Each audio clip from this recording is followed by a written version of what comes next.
If you like our content, we'd appreciate if you'd like, subscribe, and get notifications. Help us extend our reach by sharing our video content. And if you want to help us beat the algorithm, also leave us a comment on some of our videos.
What is up, everybody, and also fam of Liberty? I figured I'd flip that around a little bit. How's it going? Oh no, is my mic not working? Is it working? Can you guys hear me? Yeah, I can hear you. I'm muted. All right. It's dicey. Like every single time I do a live stream, it's like I start 30 minutes before and everything's working fine. Then everything goes live and everyone's like, we can't hear you. All right. Every time. So everybody knows me. Everybody knows Doug. So we need no introduction. I'm going to let you guys introduce yourselves because you know better than anybody else. Yeah, sure. You want to go first, Caesar? Sure. My name's Caesar. I'm a 4-year Marine Corps veteran. I was in the comm community, so it's kind of have a little bit of,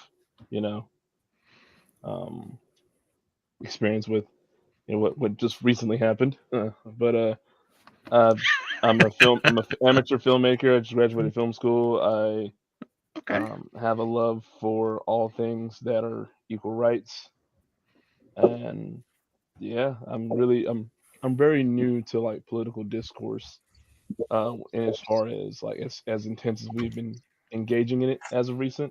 I mean, every once in a while throughout my life, I've spoken out against when, let's say, police shootings and really, really abhorrent things that pop up in the news and stuff like that, but never really gotten involved this intensely. But then again, at the same time, I also admit that, I was pretty much distracted a lot. So I feel good doing this now and, getting up to speed and helping others understand that we are not in normal times and we need to do everything we can to prevent what's going on from getting any worse. But yeah, it's pretty much a little bit about me. I'm kind of having issues with words right now. Yeah, I feel that deep down in my soul. Well, my name's Chance Meeting. I'm a writer and also an amateur filmmaker for now. But I've always had a lot of my writing fueled by things that I saw that was wrong with the world, that I perceived wrong with the world. So a lot of it was politically driven. The first book that I've written, the book that I'm writing now, I used to write for a few different publications doing journalism and things like that. And for 10 years, about since right before the start of the first Trump administration, I was very vocal not only through my writing, but also on social media and getting into a lot of discourse there, as I'm sure everyone here is very familiar with.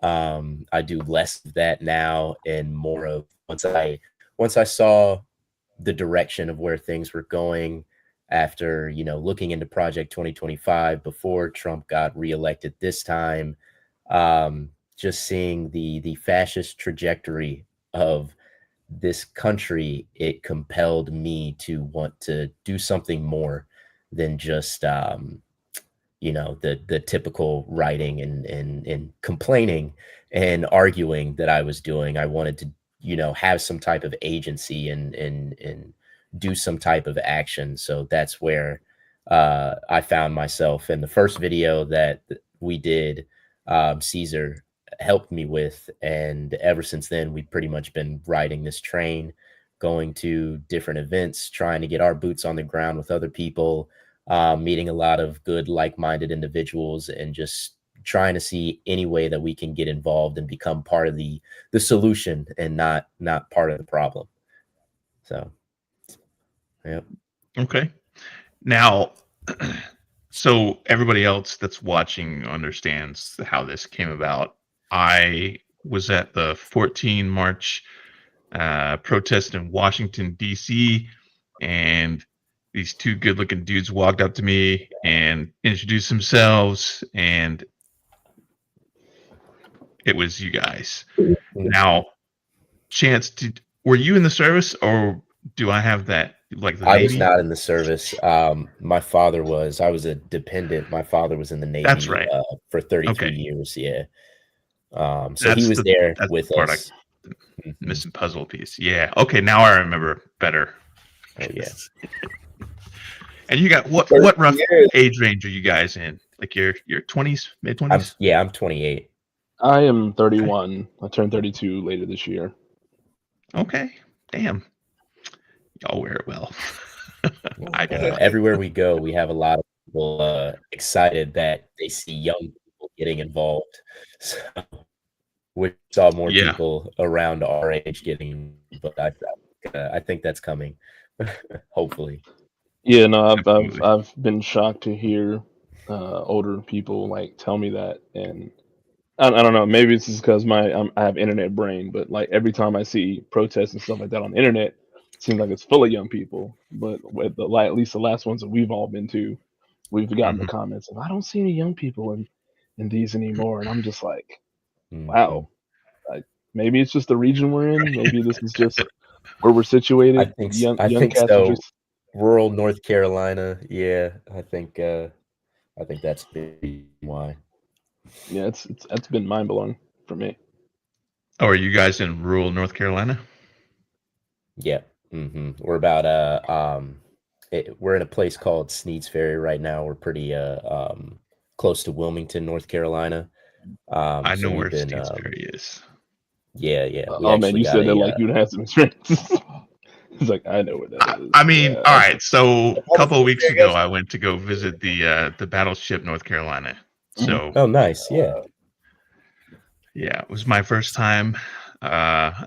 It was amazing.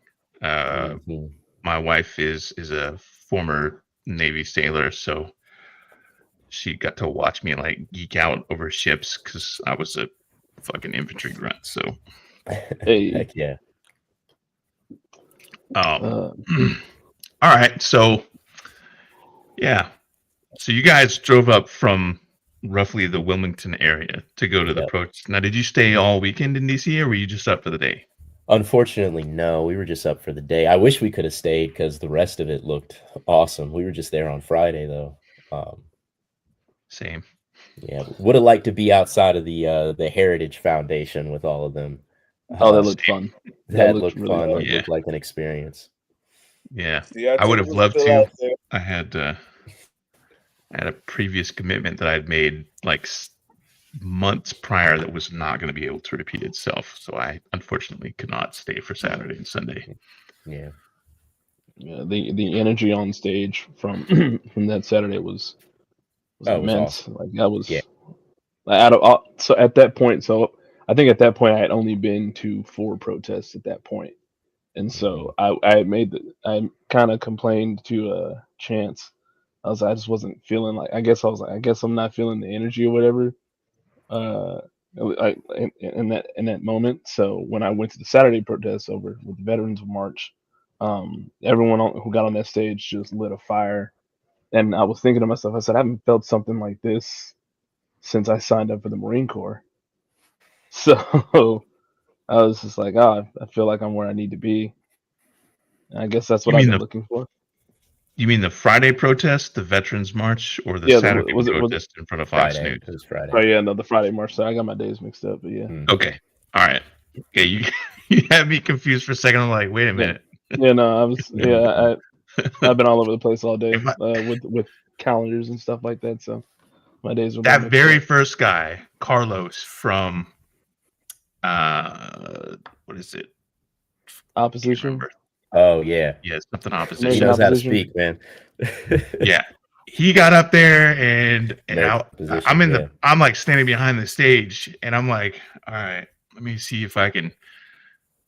I have my Follow speech that. on my phone and I'm like, let me see if I can memorize this because I don't want to be sitting out there being like, hello everyone, thank you for coming. So I'm trying to like commit things to memory, which is already that's a bad idea in the first place.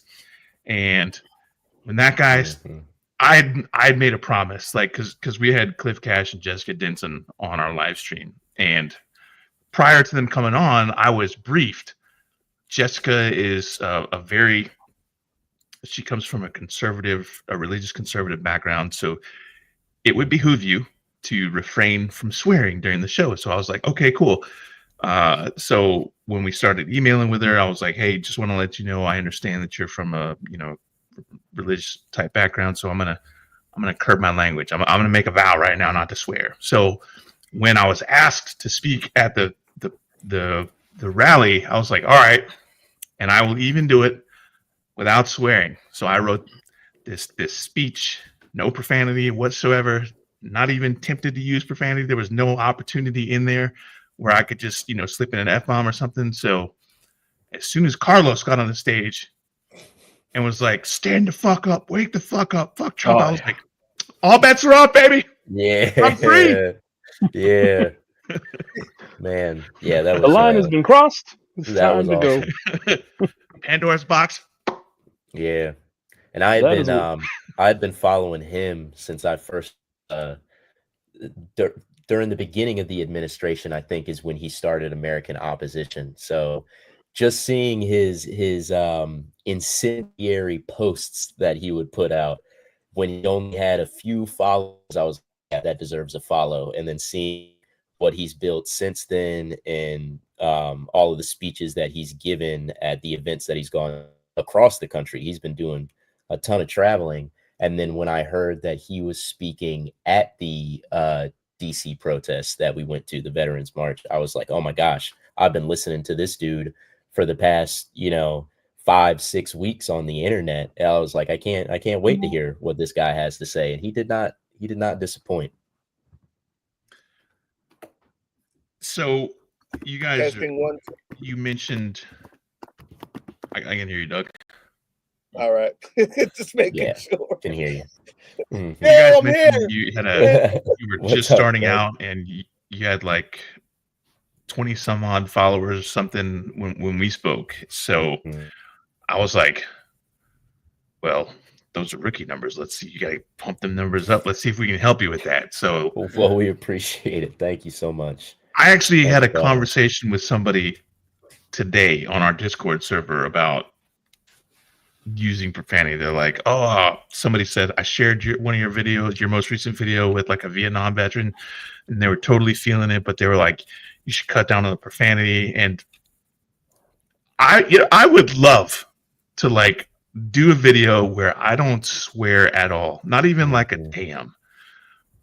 I tried that exactly one time. So I got hooked up with this organization called Vote Vets. They reached out and were like, hey, we want to, team up or something like that. I can't remember the specifics, but it was very, very short-lived because I was like, all right, cool. And then they watched the video and they're like, could you do it without swearing? And I was like, yes.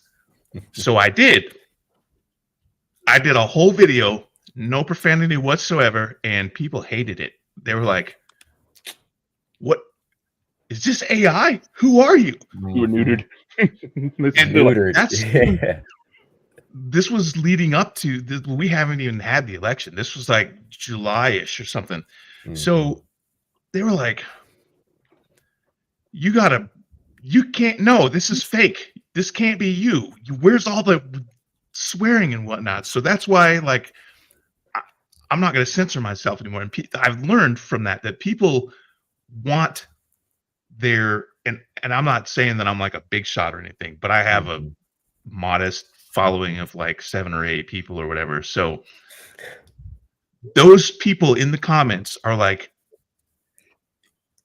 you know, your authenticity is that you're an angry, profane veteran. And that's what people want.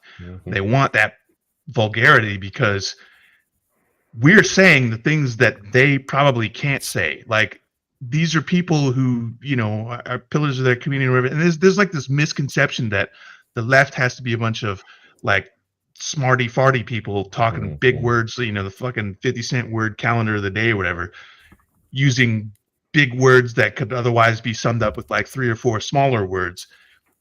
They're like, oh, we got to be smart and intellectual and use facts, and we can't swear because swearing is a sign of low intelligence or whatever. Well, fuck that. Fuck all that. It's actually to the contrary. A lot of studies have shown that swearing is a sign of higher intelligence, but I'm sure there's studies that say lower too. I'd say just whatever feels natural, just do you. I'm gonna go with Man, it. you know what I say to people that talk like that? I just like, I pull a phrase from a show I recently watched. I just look at that person and go, devour feculence. Oh my god! Just talk mess with about them. Severance. Eat shit. Yeah. Eat shit. But like, as a smart person, devour feculence. No, my mom. It's not that you. My mom admonished me for the same thing because I'll do that in some of the commentary videos that we do because it's like that's just what feels right. You know, you're passionate and you're angry, and why should you curb that? You should show that you're passionate and angry. We don't have to be polite about things when what we're talking about and what we're reacting to is the complete opposite of anything that's decent and polite. Like, we have to call things like it is and meet it with the same attitude that it deserves, you know. Profanity sounds angry.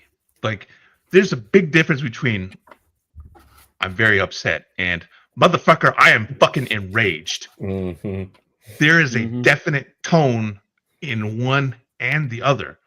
And right now, and since like fucking August or whatever of 2024, people want their politicians, they want their leaders, whether it's their community leaders or the people, authority figures, politicians, pundits, talking heads, they want them to be outraged. Like, don't sit there and just casually say, this is wrong, this is wrong, this is wrong, this is messed up.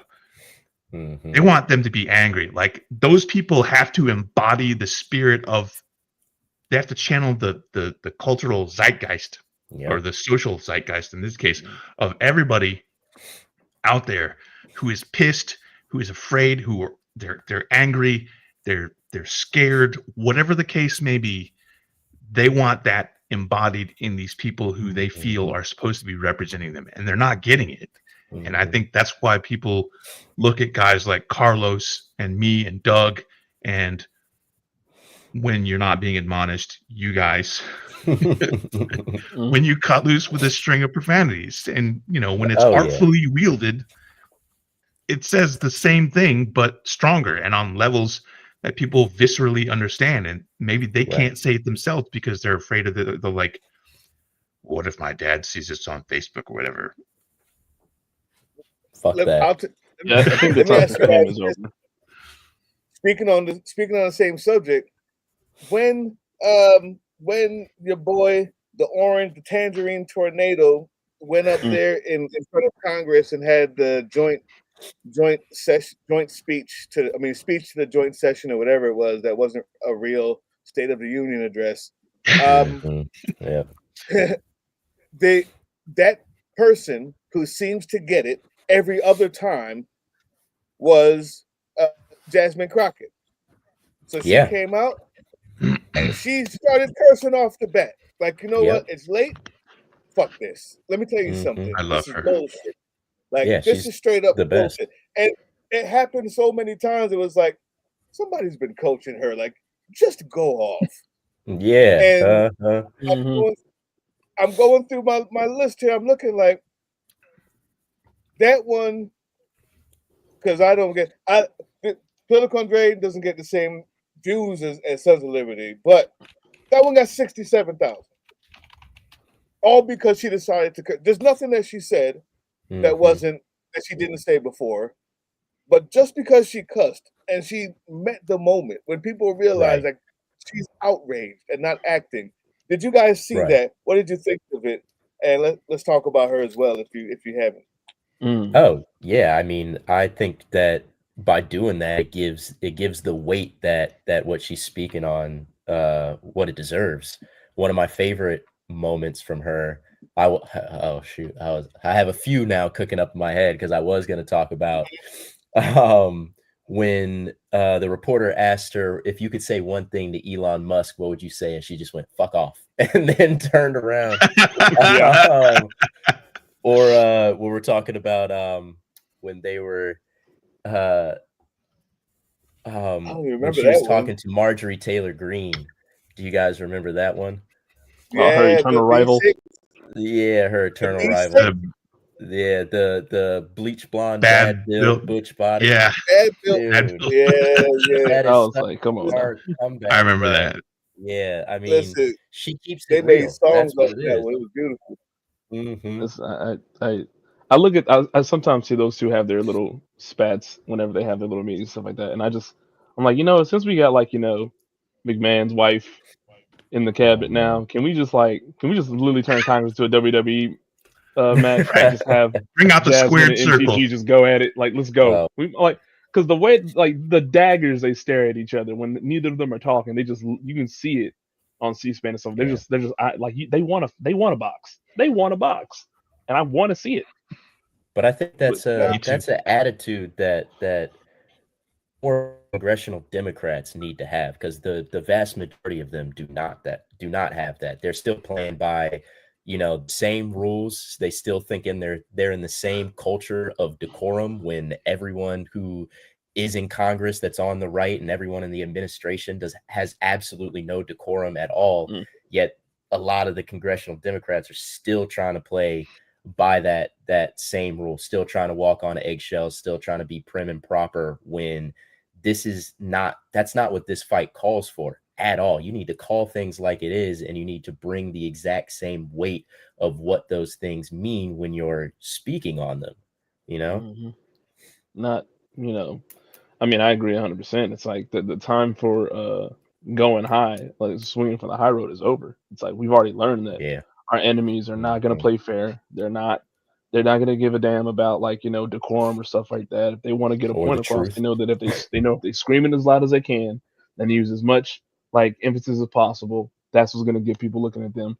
But like Yeah. we cannot sit here and pretend that, well, because I always take the high road, I'm gonna always win out in the end. It's like we're not we're No. long past that now. Like Yeah, that's that ship has self-defeating at this sailed. moment. Yeah. Like we're Mhm. like now it's people are angry, and I don't know about you, but it's like if I stub my toe, I feel a hell of a lot better if I yell out "fuck" than if I go "ouch." It's like Yeah. I'm sorry. Yeah.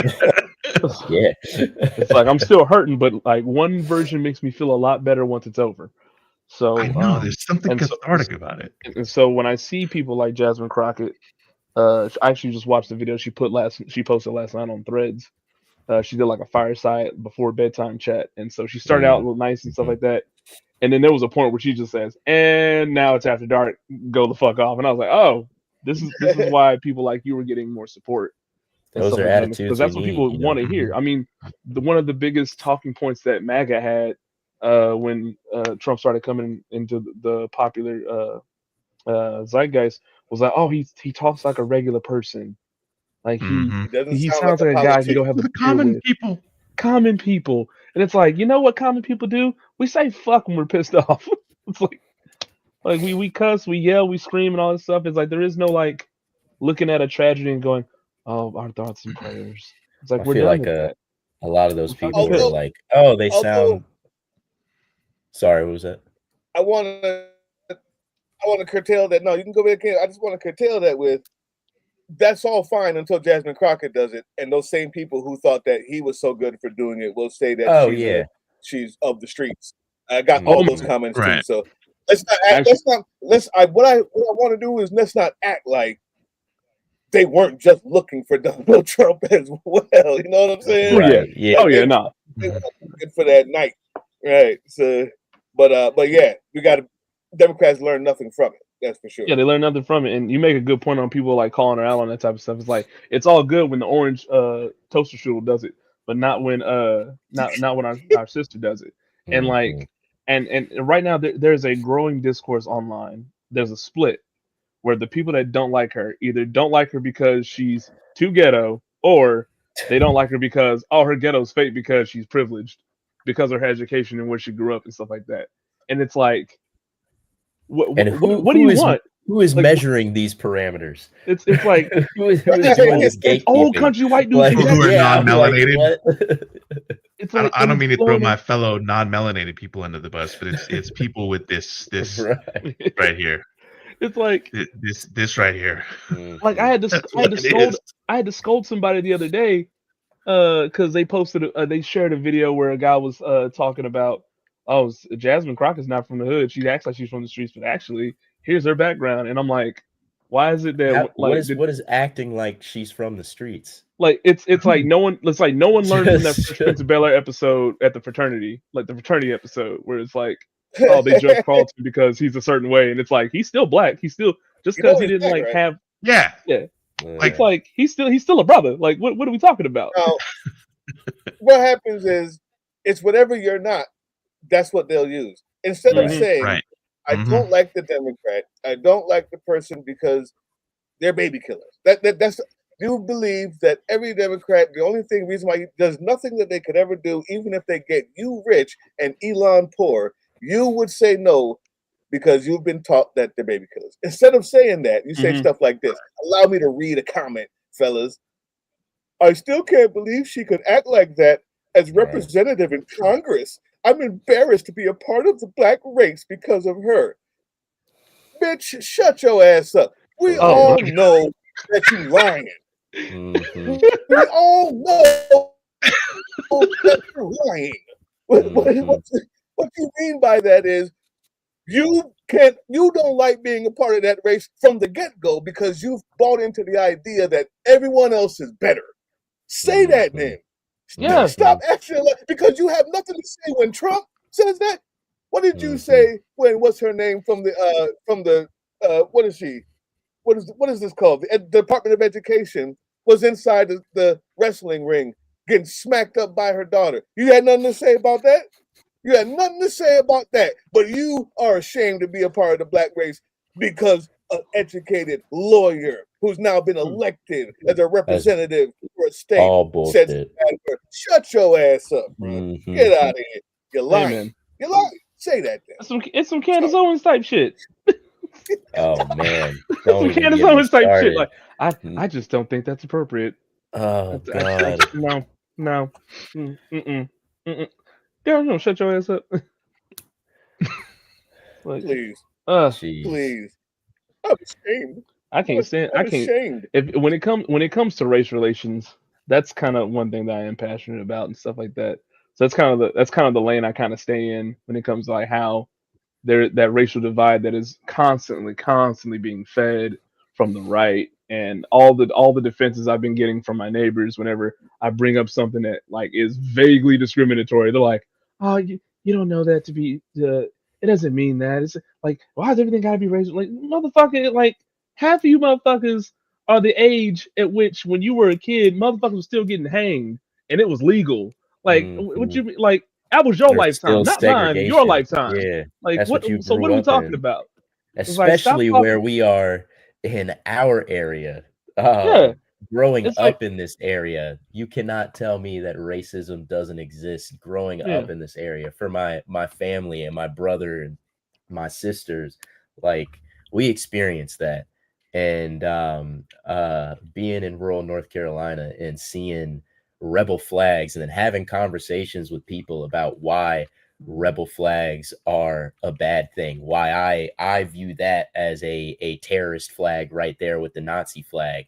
And you still have people to this day in this town and towns like this just openly displaying that flag with pride, with some misguided, hollow sense of pride that I just don't understand it. And I don't understand how you can have conversations with people and explain the history behind it, and not just the history, not just what it means, but how it makes somebody else feel. And then they're still like, yeah, well, I'm still going to do it. And I hope we can be friendly at the same time. It's like, no, we can't. What are you talking about? It's like it's like if my cousin was stabbed to death by a knife, and you decided not only were you going to take the murder weapon and keep it, but then you're gonna hang it around your neck, or you're gonna post it on the top of your vehicle, or you're gonna hang it on your wall. And then when I come to your house and I have a problem with that because hey, that knife killed my cousin, and the like, blood stains are still on it. Listen, that's just like that's my cousin's knife. Like that's heritage. Like it was passed down from our dad to my dad to his dad. Like listen, like it ain't like no, dude, it killed my cousin. Don't have it around me. It's like it's like why is that such? It's so easy to see. Go to Germany and ask them where's the statue of your heritage. I'm wondering, is there a statue of the H-man? Is there a statue of him out there? Tell me something. Where is the flag on the back of your truck? It's your heritage, isn't it? Like, there's a difference between something being your heritage that you're proud of, right, and something being the heritage that you want to turn away from or learn from. Like, there's a difference. Like that all-encompassing heritage. It's like, are there statues of Nazi soldiers or anything? But people here will fight tooth and nail to keep their Confederate soldier statues and their Confederate soldier named parks and everything like that. Like it's absolutely, it's like, why? What's I've never heard of people keeping the memorabilia of losers, except Cub fans. But it's like why would you fly a flag of the people that lost? Unless it's a sport, like they treat it like a sports team. Oh, don't worry, they'll win next time. No, there is not going to be a next time. You lost, and you lost permanently. Why we get personal like this, man? What's happening to my team, man? Hold on, let's just relax with the Cubs stuff. Hold on. You going too far. Let's keep it on Trump. I done crossed that line, huh?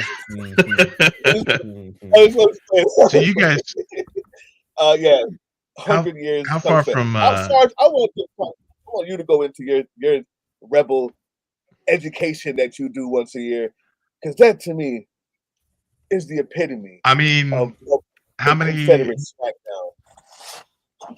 So there are 31 days in March, which means April 1st is coming up next Taco Tuesday.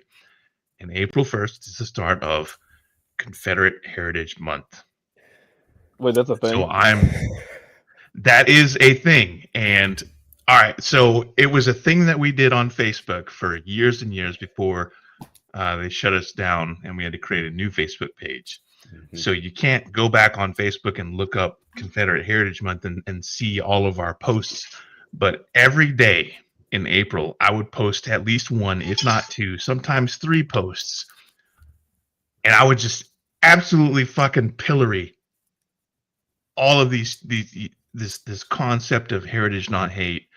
And I would instead focus on Southerners who remained loyal to the United States. So like George Thomas, and it wasn't just white people. There were other free black people, primarily from like Louisiana, New Orleans specifically, who stayed loyal to the United States instead of doing that whole, well, this is my state and I'm going to fight for my state because my state done seceded from the United States or whatever the fucking stupidity, including Robert E. Lee's cousin, who stayed instead of going to fight for Virginia, stayed with the United States and then became both a general and an admiral Oh, at the wow. same time. Mm. Fucking weird. Wow. But so this year, I want to like I'm planning on doing a crowdfunding campaign for like the month of April and see if I can raise money to do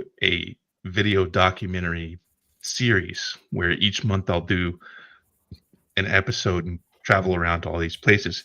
But since you are in North Carolina, Mm-hmm. which is, I guess I can say I'm in North Carolina since Richard and Jetta basically done outed me. Since how far from like Fort Fisher, and there's like another fort down there. How far from Fort Fisher, you guys? Like hour and a half, hour 45. We'll be closer. We're planning on both moving to Wilmington soon. So like hour and a half from Fort Fisher. Okay. So basically I could like go to Fort Fisher and be like, these are my friends, Chance and Caesar, my new friends, Chance and Caesar. You guys could be in an episode with me. Mm-hmm. And we could fucking, because I got some shit to say. Heck yeah. Shit. I'm down. I will film you saying it. Yeah. Let's go. So you said you're a filmmaker as well. Yeah. No, I graduated with honors from the Los Angeles Film School. I used my GM bill to go. Okay. It's actually like it's what I've wanted to do since I was a kid. But yeah, no, I signed up to go to that school. They sent me $10,000 worth of equipment, and I was like, I'm gonna start doing stuff before I graduate, so I can just get to work. I started doing like commercials for small businesses. I did shoots with models if they wanted to like get some video footage for their portfolio. I would do, weddings and concerts and TFP, all sorts of trade for stuff print. just to get out there. And it's been fun. Like I've enjoyed everything I've done, and like I said, it wasn't until this year, like the inauguration, really, where I got into political videos with Chance. And it's been really interesting to delve into that world. And I've watched and I always watch I've always watched visual essays and stuff like that, and those have been cool. But then to go from the essay left tube, or bread tube is what they used to call it, to go from that to what I'm consuming now, which is more of like the more emotional, angry, like pretty much the rebirth of the resistance side of YouTube and social media. To see that gap uh, has been really fascinating when it comes to learning what techniques I want to use when I start doing stuff, or whenever I'm working with Chance and he wants to do a video. Like I'm constantly trying to learn how do we make this more eye catching, or how do we edit this to where it's gonna make the point come more across clearer. And it's been it's been a blast. Like it's been exhausting, but it's been a blast. It's been stressful.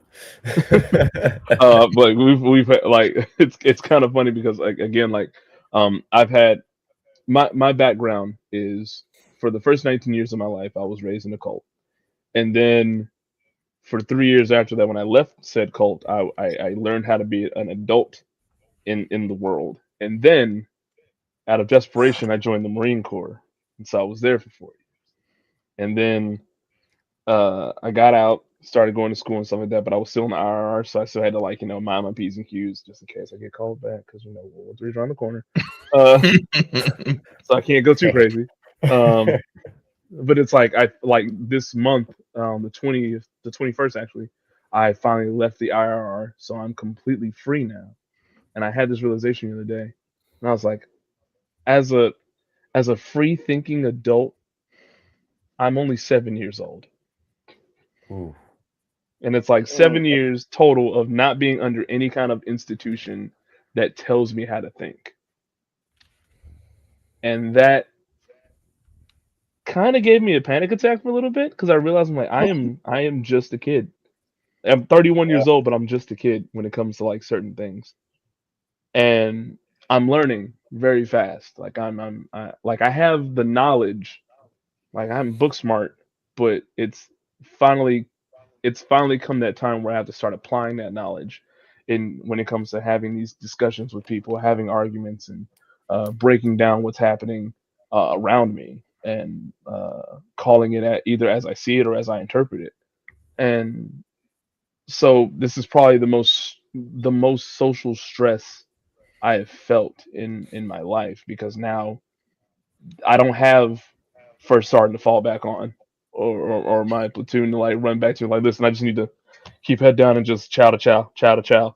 Or I don't have my congregation to, like, brainwash me into like reading an ancient book said to be written by God or whatever, and just like keep your head down and just like ignore everything. It's like I don't have that anymore. It's I have to face things as I see it, when I see it, and whatever happens, happens at that point. I just got to feel good about what I feel. And yeah, that's it's been it's been real and it's been fun, but it ain't been real fun. You know what I'm saying? Building When the did ideology. when did you guys meet then? Was this Man, because you were in the Marines, and Chance, you were what, just graduating, maybe same school? When did you guys say, no, let's do this thing together? When did we first initially meet? Because I was in UNCW for Mhm.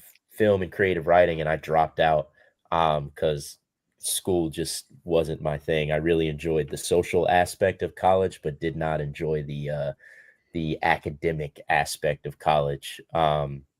Even with the things that I was there for, because it seemed like they were constantly trying to put you in a box, and I've always been a very rebellious person that did not really adhere to authority. Uh, but I was bouncing around from different places. I went to um, Wilmington, to Maine, where my sister lives, and then I went to Virginia Beach, and then back to Wilmington, and then back to Virginia Beach again. And somewhere in that move from Wilmington to Virginia Beach, the second time is when I first met Caesar, because he was working for my mom at the time, and we met, but we didn't really talk. I was introduced to him by my mom, saying that he was into film and everything. We had a few conversations, I think, about film, but we didn't really cultivate a friendship until I moved back to Sneed's Ferry, because when I was in Virginia, my apartment got shot up, and I had to pack everything up. Same look, And same yeah, look. it's What's happening there? so long story short, I was living with some not so great people. It was in a nice area. The apartment buildings were like 3 years old, so nice apartment complex, subleasing from these people. And I was traveling a lot. They were not good roommates. They were always partying, blasting music all the time, and I was traveling a lot for work. So I was like, it's just a place to rest my head when I'm in between work trips. And then I came back one Saturday night and woke up early on a Sunday morning to get some writing done.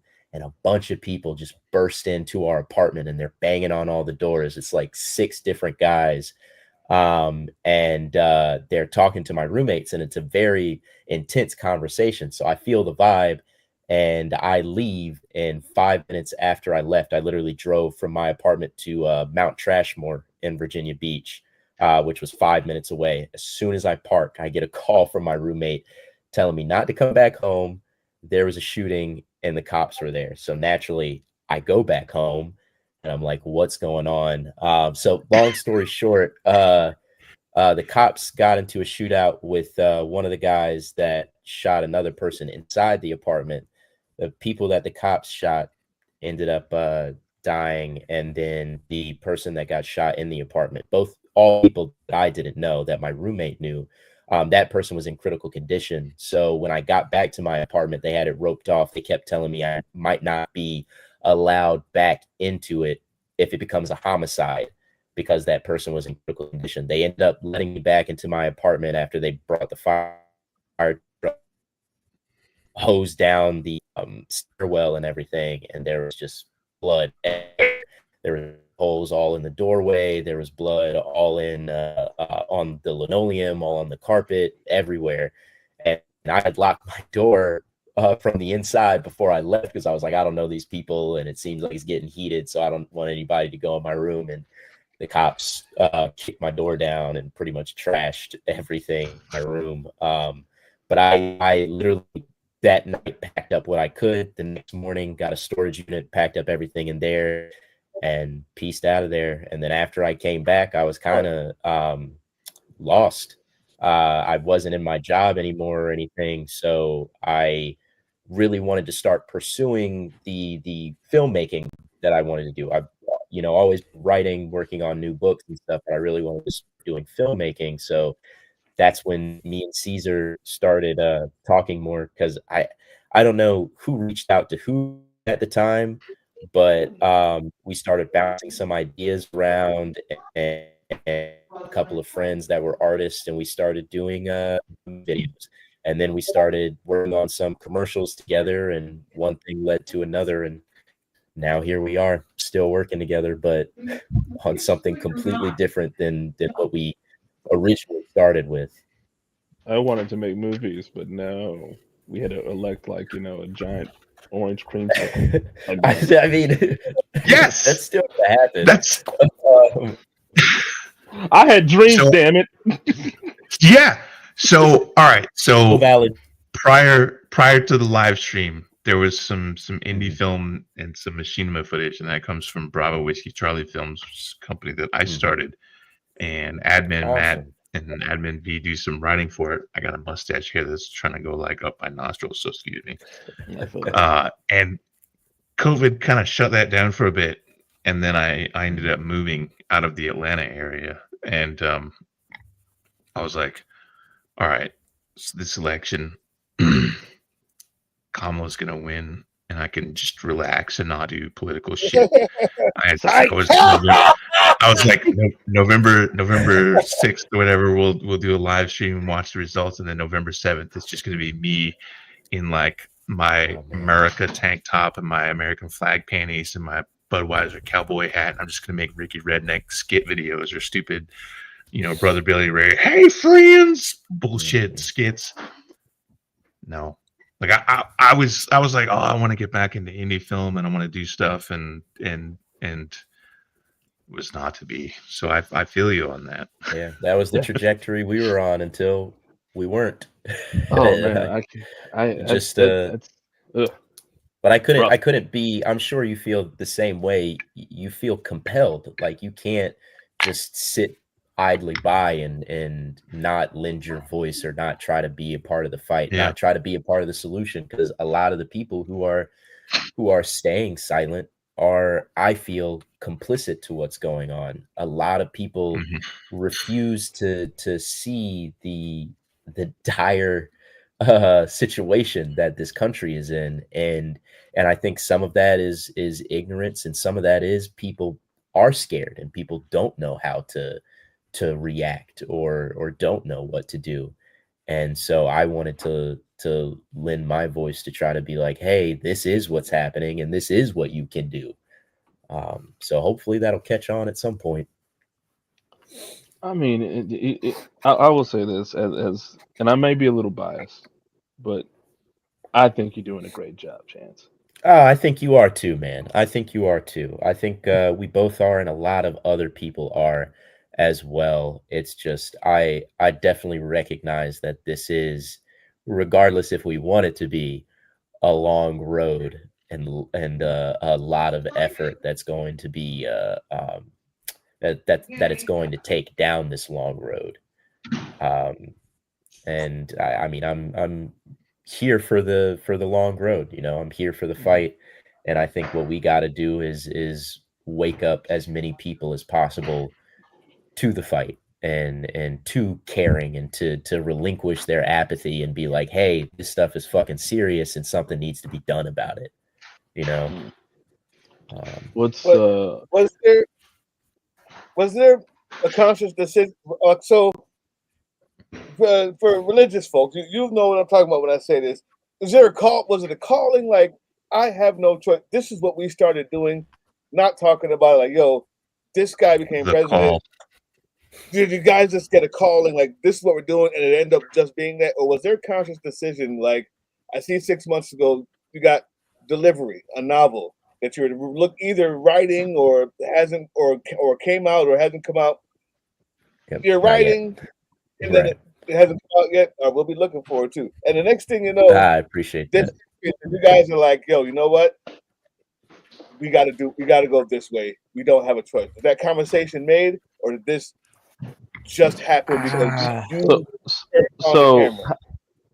So from my perspective, so how it went was we were actually in the middle of doing a short film Yeah. that he had written and he wanted me to direct, and we were going over it and we were coming up with plans. We had already filmed like the first scene, and then like it was like I think it was January 10th. Like Chance comes up to me and says, "Hey, so I'm gonna do a video for the inauguration," Mm-hmm. and I was like, "Okay, all right." Prior to the what do you inauguration. what do you want to do? He says, "Well, I just want to talk about how I feel about the matter," and I was like, "Okay, cool." So we sat him at a desk in our little area we usually work in, and I put my small little camera in front of him, and I walked out the room because I didn't want him, distracted and stuff like that, and be looking at me. So I just wanted to look at the camera. He had a script ready, and he did his thing. And then I walked back in. We edited. He edited it, and we posted it. And it was the response that we had gotten come the inauguration, that it wasn't much. It wasn't much, but it was enough to where like this. I saw this fire light up in Chance that I had never seen before. I had never seen Chance get this excited about anything or passionate about anything. Like he's always been a passionate guy as long as I've known him. I was too excited. I was, but it was definitely like, passionate. but there was like, it was, and it was the sense of conviction you had, and you said I want to do another one, and it was right after North Carolina had their freak snow. Snow Well, day I tell you what it was. I tell you what that point was right there. It's because, and this comes from years of me speaking out about politics and the things that I found wrong with the world, and that's shown in a lot of my writings. My first book actually is a book called Satan's Beach, and it's literally about a cult of personality that brings a bunch of people from different like church denominations, different walks of faith together under one roof, because it's that cult of personality, and was really about how people within cults will sacrifice their own beliefs and start being okay with things that they normally never would have been okay with if not for the cult mentality, the hive mind. And that was something that I've always been interested in. And during his first administration, like I said, I was super vocal. Like I was pissed then. I saw everything that everybody else who saw what was going on that was wrong. I saw that as well, and I was voicing that opinion, and I was getting into arguments. I was one of those people that was very passionate about things. And then during the Biden administration, there was this sense of complacency that I had, and I feel like a lot of other people had. And while I still spoke out about things that I thought were wrong, like our involvement in the Israel Palestine conflict, the genocide that is being committed against the Palestinian people, that's something that I spoke out during the Biden administration. But there was still this sense of complacency that I had then, and also me wrongfully thinking that we wouldn't, like America would never reelect Donald Trump. Maybe his cult of personality, his cult would, but there's no way we would go back to that. And all of that anger that I had harbored from the first administration, with the trajectory that I saw him and his cronies pushing everything towards, and all the Russian influence that was happening then, and just seeing it spiral out of control and have such a chokehold on people that I knew. That's something that you can't, or at least I can't let go. That's something that I can't just ignore. And when I have this passion and ability to write my thoughts out and to present those thoughts, that doing that inauguration video, it felt like I had to do it. The night of the election, I stayed up all night. I watched True Detective, the first season of True Detective, for the first time. It was my first watch, and I was going to watch like one episode and watch the election, and I had just gotten sober too. I was staying sober for 1 month in November, and I was having a hard time. I was like, thank you. I'm not sober now, but I was, doing like a cleanse and staying sober for 1 month. So, but I was staying clean that entire month during that entire election. And I tell you what, watching the entirety of True Detective in one sitting while watching the election results passively, that was the only thing that got me through that night, was watching True Detective. But I tell you, after the inauguration video, what really set me off was Elon Musk's Nazi salute. I remember when it happened, watching the inauguration speech and just shaking my head the entire time, being pissed off about it, being like, how are people eating this up? Hearing him literally, like, Trump literally says manifest destiny in his speech. And I'm like, do we not know the history behind manifest destiny, how we just use religion to justify and excuse the worst atrocities that we've committed? I learned that in school. And then I remember that. And then I was with my dad, and we're watching the news. We're about to go out to eat, and Elon Musk does the Nazi salute. And I had literally I'd gotten off of Twitter a couple months before, because I had seen how much it became a Nazi playground and how much Elon Musk played into that. And I was like, I can't do this anymore. This place is horrible. And I remember talking to my dad about it and like telling him about, the touting of eugenics and like all of these things that I was seeing. And then he does that, and it just verifies everything that I've been reading and that I've been thinking for a long time. And I'm like, there it is right there. I fucking told you. And now there's the proof. And I was like, I got to say something about it, especially when the reaction to so many people were like, oh, he was just joking around, or, oh, he was just waving and stuff like that. Oh, he's autistic. Yeah, I'm like, he's autistic. That was the one that got me. It's from the heart. That was the one that got me. When people were like, "Oh, he's autistic," I'm like, and that was like, and now we're ableist, and now we're ableist. Now it's like suddenly being autistic is an excuse to do dumb shit now. I was like, how stupid can people be to see that and to know his history, his family history, the history of everything that he says, everything that he upholds, and everything that he reposts and talks about. I'm like, this is very in line with his cultivated persona and his ideology that he's shown. And I'm like, how are people still in this delusion? How can't people see what's going on? And because prior to him bailing out the orange fudgesicle, people loved him. It's like he jumped over to the right side.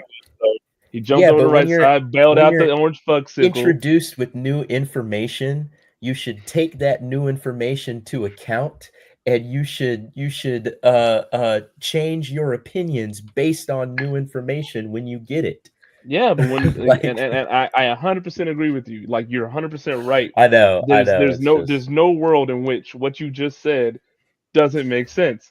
But for some reason, these sycophants and these that's exactly bootlickers are just like you're only mad at him because he switched sides. You like, if he had worked for Joe Biden, you wouldn't have said shit. Like, if Joe Biden had made Doge, you would be like sucking him off and be like, oh my god, yes, more Elon, yes, Daddy. No, Elon.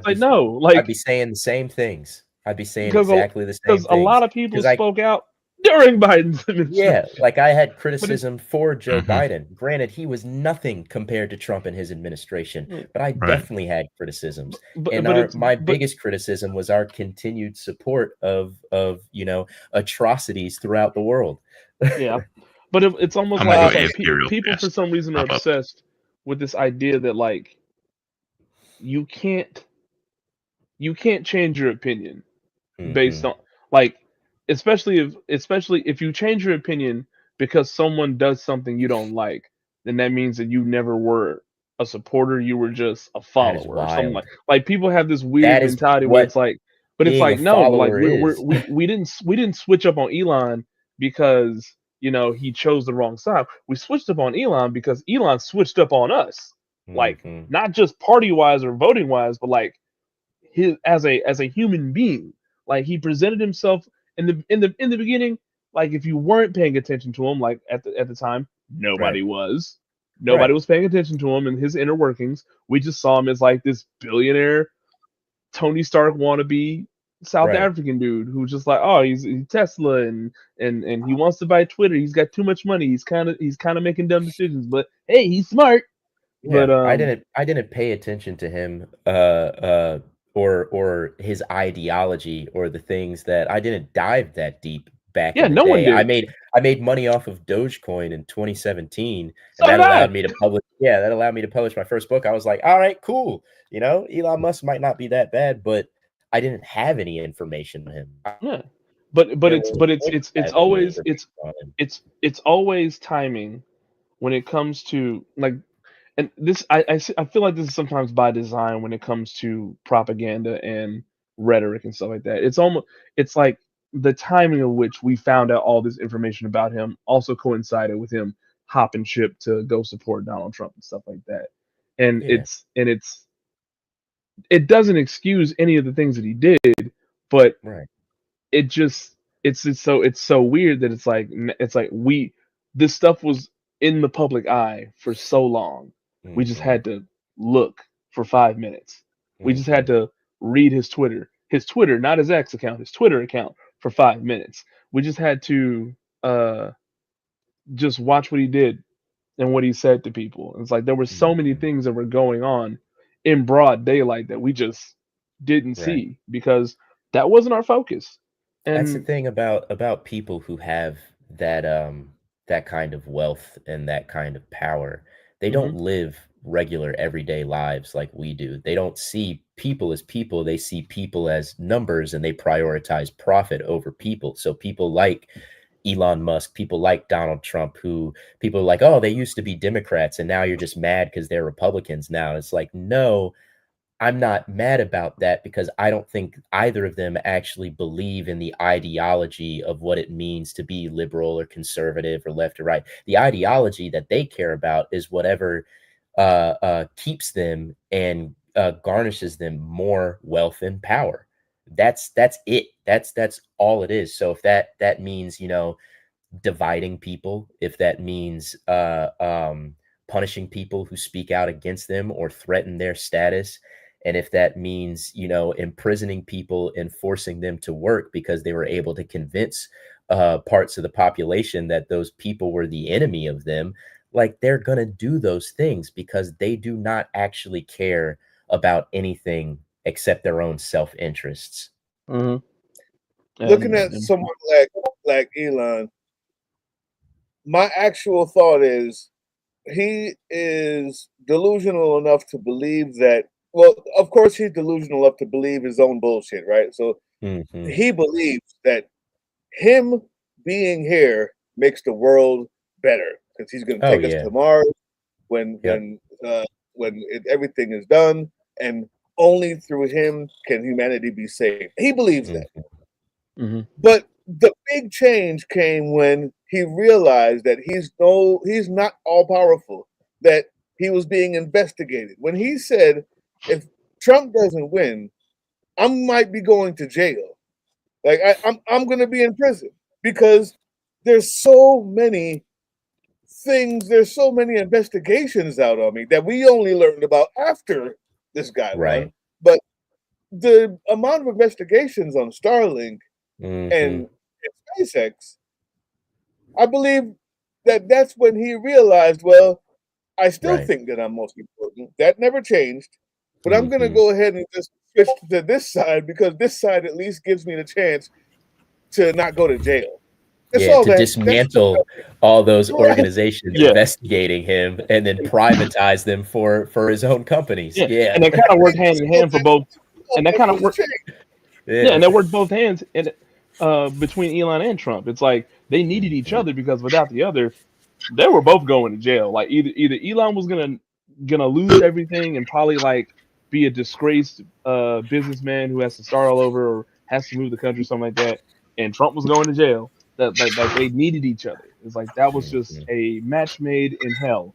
It was just like we Mhm. need like And when Trump. you have the I richest remember watching some of the Trump court cases going down and like the amount of money that they were trying to like get that he needed to pay just to do his cover his legal fees, and he kept saying, "I don't have that money. I just have it in assets." And they're like, "Well, we'll just take your assets then." And it was like they were gonna take everything from him. Mhm. And now all of a sudden it's like here comes Big Daddy Elon with all $250 million to save him from all that, and now he's able to run for president again. Then they with all that money he's able to stall the courts out and pay his lawyers to stall the courts out just long Mhm. enough for the Supreme Court to be like, oh well, presidents get immunity and stuff like that. And he's Mhm. like, I'm good now. It's like once that ball started rolling downhill, we should have known that he was a real threat then, but we Mhm. didn't, and that is Okay. collectively our fault. We're not Collectively, gonna let that yeah, happen again. I think yeah, but also we have to also realize the insurmountable wealth, power, and influence of Hmm. Elon Musk. Because before this, he spent so much time cultivating this persona, this online personality that people Hmm. gravitated towards by, you know, propping himself up and getting involved in all of A this. lot of those people were weak, though. Oh, A lot of those people definitely. were fucking Oh, I mentally and definitely emotionally weak. I Hmm. definitely think so. But when you have a platform like Twitter and you take control of that, I mean, he did that for the sole purpose to have this influence because it Oh wasn't yeah. about freedom Mhm. of speech, because he took away the third party fact checkers and then he started doing his own censorship based on what he wanted. He started banning people just for speaking out against him or banning journalists who were investigating him or writing articles about X, and he flooded it with bots to control the narrative and control the culture on that platform to heavily weigh over into the far right, and that helped Donald Trump immensely. Not only that, but $250 million, $250 million into his campaign. I mean, it's nothing that we've seen before. That type of influence.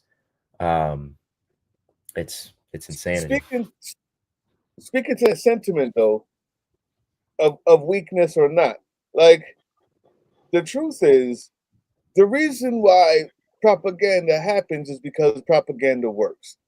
Yeah. That people are dumb. Persons are smart. People are dumb, and we know no matter what, somehow in humanity, if there's a Goebbels, there's a H man, Oh right? yeah. If Hmm. there's a Twitter and someone controls it, there's a percentage that you can capture and take.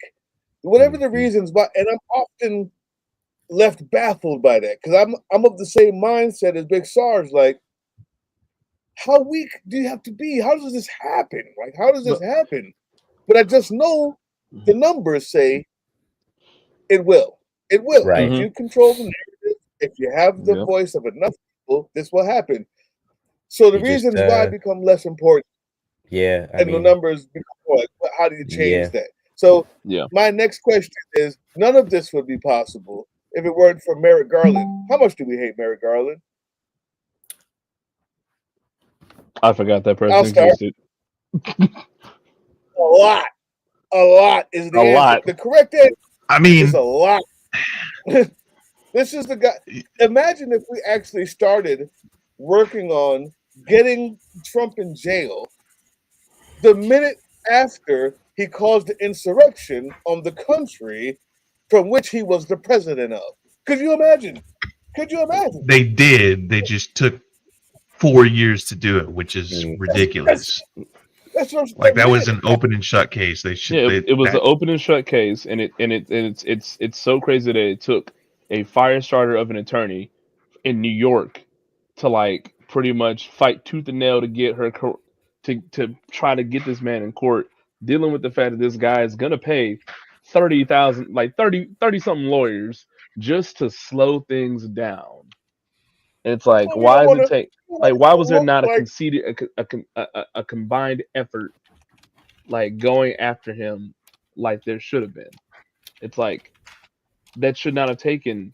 Like, I don't know why we got into 2022 without him being behind bars. Like, I don't understand it. it's because Democrats, including Joe Biden, decided that for some reason they can look at somebody who causes an insurrection and a group of people behind him that say, yay, insurrection, destroy, wipe shit on the White House, and kill the people inside there. And somehow when you get in, you have the hubris to believe that, well, I'm going to unite them. I'm going to let Merrick Garland come in, and I know he's a Republican, but I want to show that I want to help out. I'm not going to go all for it, even though I have, the votes for this or for that. This idea, of course, yeah, we can say there's a lot of money involved and going too far this way or that way. Democrats, being beholden to donors will stop them from doing it. But the main truth is, we refused to see what the other side was becoming and had become by January 6th. If I could have predicted it, which I did, months and months before the election, and then after the election. And I'm just a nobody. I'm just a drill sergeant that is on YouTube. And you're telling me the smartest people in the world who graduate from Harvard still have no idea what it is they're dealing with. It's hubris. That's why. That's why. Yeah, you really believe that you can pull it together. It is absolute hubris.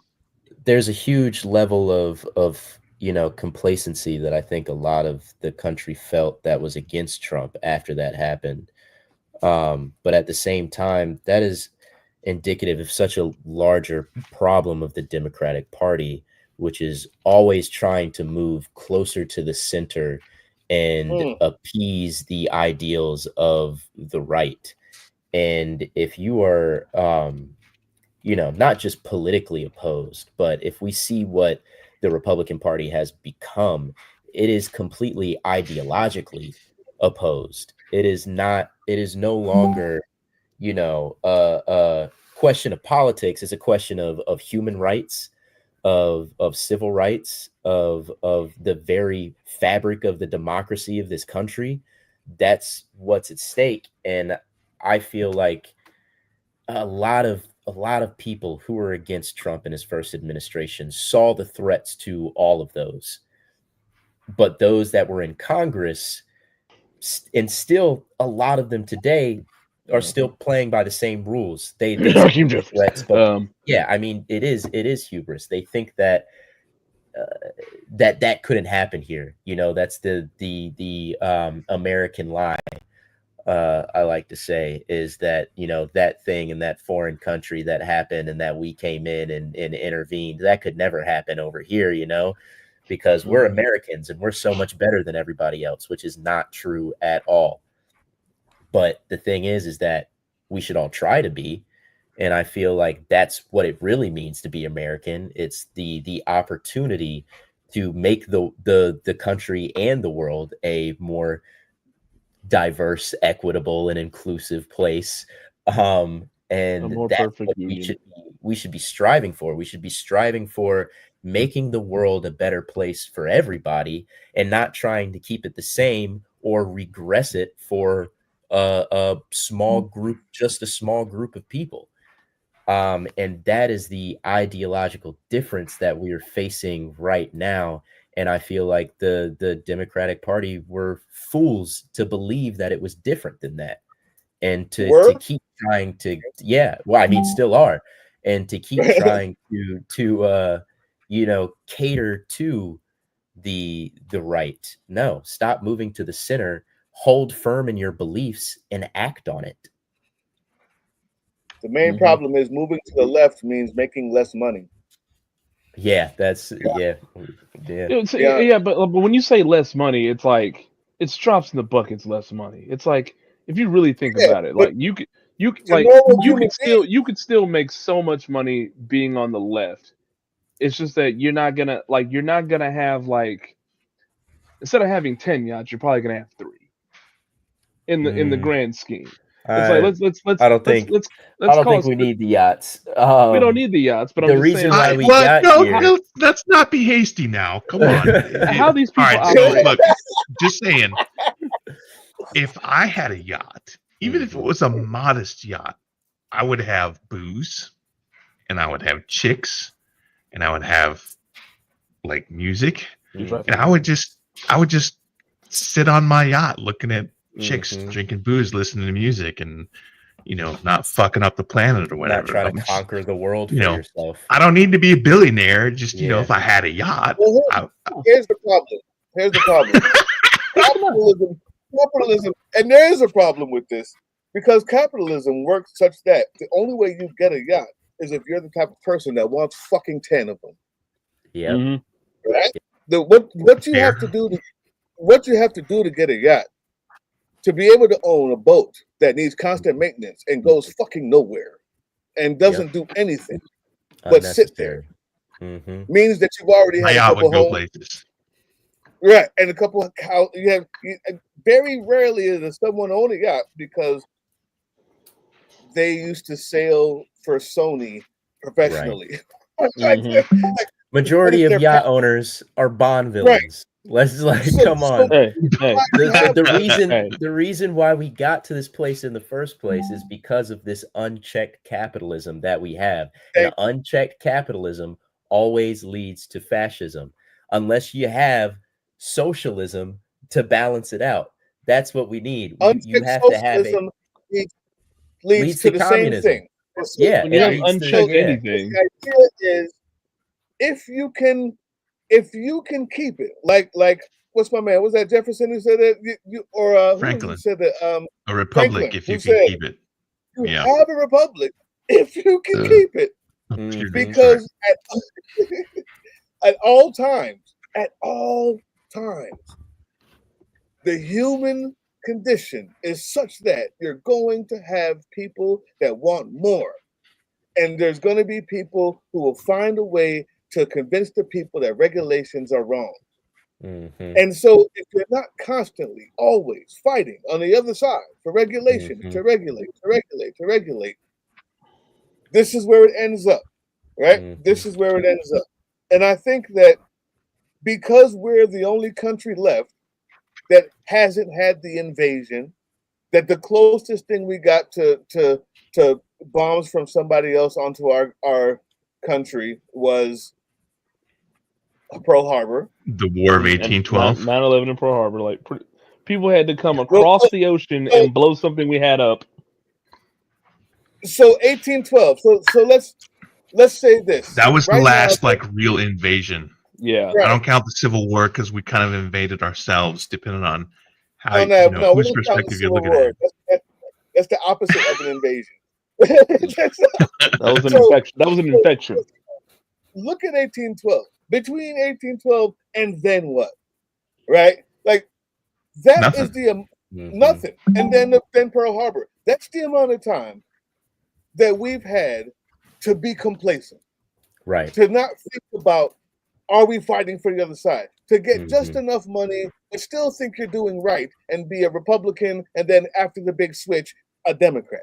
To get just enough money and think you're doing right, to let Reagan go ahead and get rid of the fairness doctrine. Murdoch is making us money. We can at least use him to campaign on. The whole idea is that the incremental steps and of losing vigilance is Mhm. what gets us. My biggest question to all of us here in this space is, how do we ensure that vigilance is kept after we win this thing? Now we're 10 years from now when NATO comes in and bombs us. How do we get? I'm just saying. Yeah, no, I mean, you're right. Here's- Chickens have come home to roost, you know? Here's the thing. Fascism is not self-sustaining. It will always end because at a certain point, whether it's, a year, 4 years, or 10 years, or 100 years, people are going to get pissed off. They're going to start bucking the status quo and they're going to topple that government. It is inevitable.